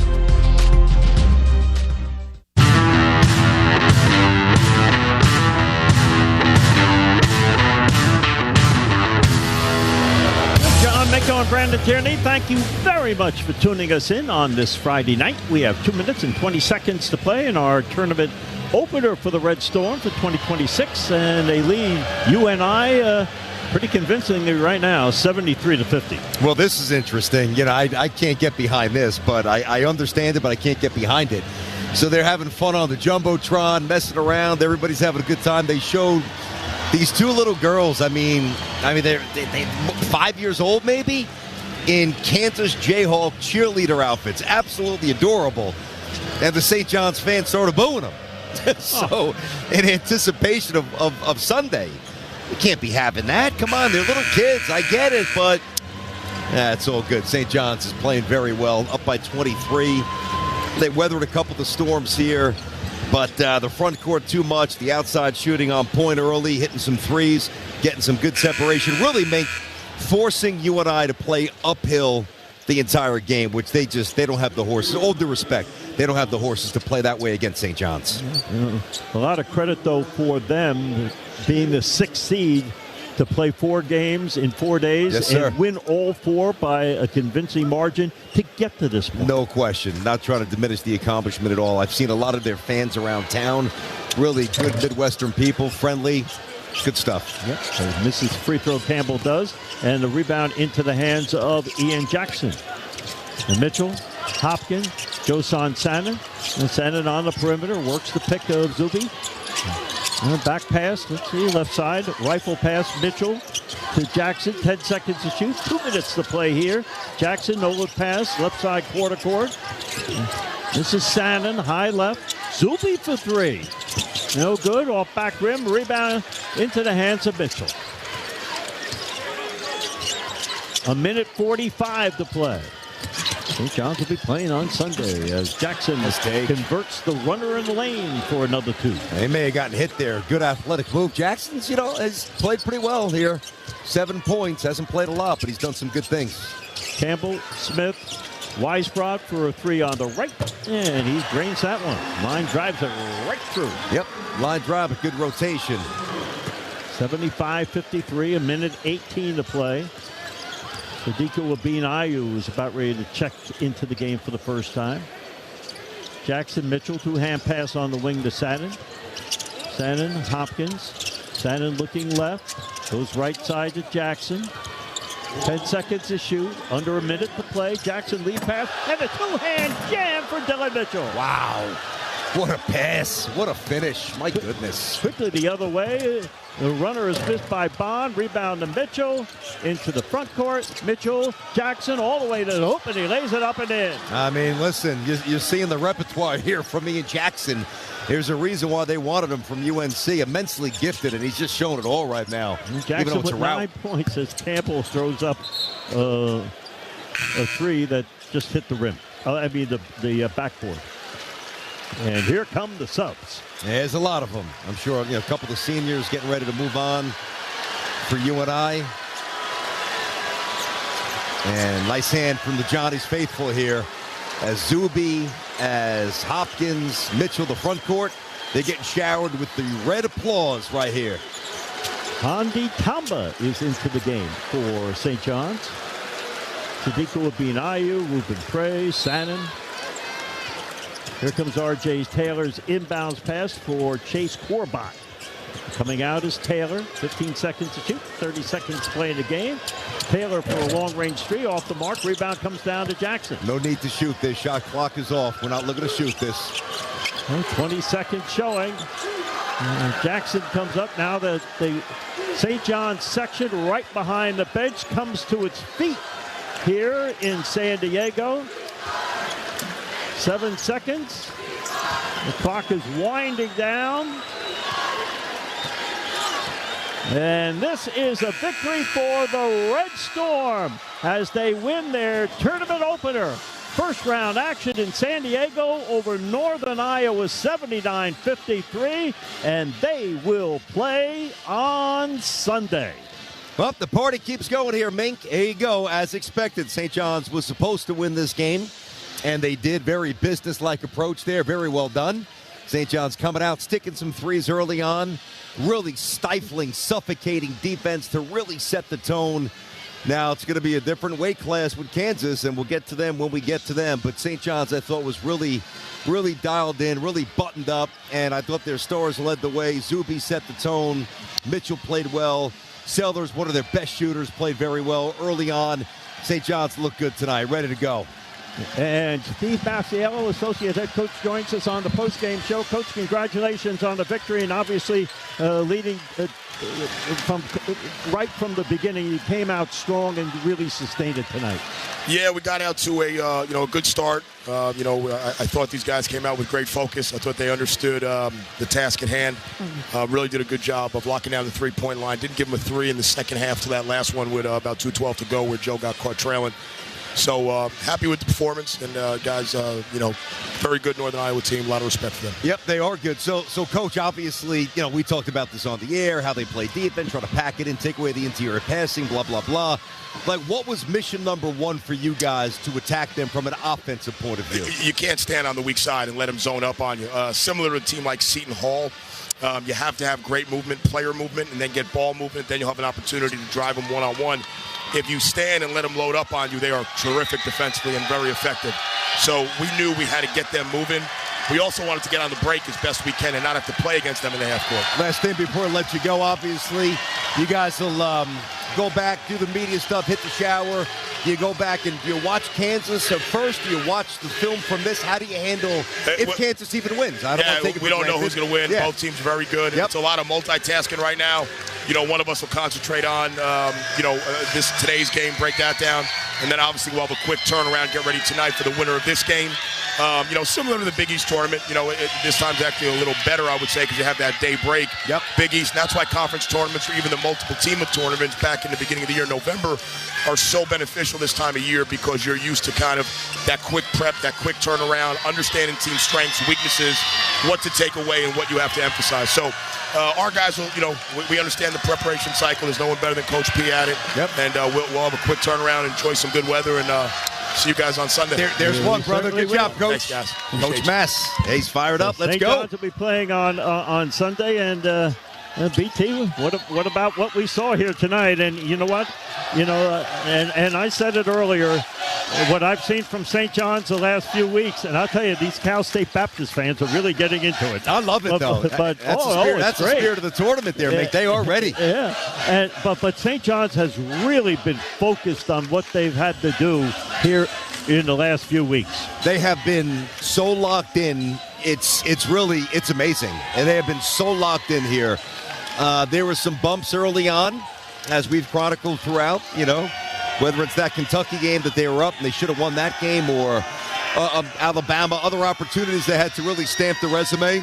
They didn't get it done, but you knew there was more coming just because of the players they have, the character that, Zuby and some of the other players that were coming back have, and, of course, the greatness of Coach Patino and the staff here. So they will be ready, and that was a good point by Coach Massiello where, the Big East tournament, it's boom, boom, boom. Here you get a day off. You can exhale a little bit. You can, you can just kind of attack it just a little differently. So the preparation will be phenomenal. They will be ready, and you can't keep going until you get the first win. So St. John's fans, enjoy it, and now you want to take another step, more so than you did last year. Great job by St. John's tonight. Really good. And we'll see you on Sunday. Yes, sir. Let's go, Mink. Our next game will be Sunday. It'll be second round action against either Cal State Baptist or the Kansas Jayhawks.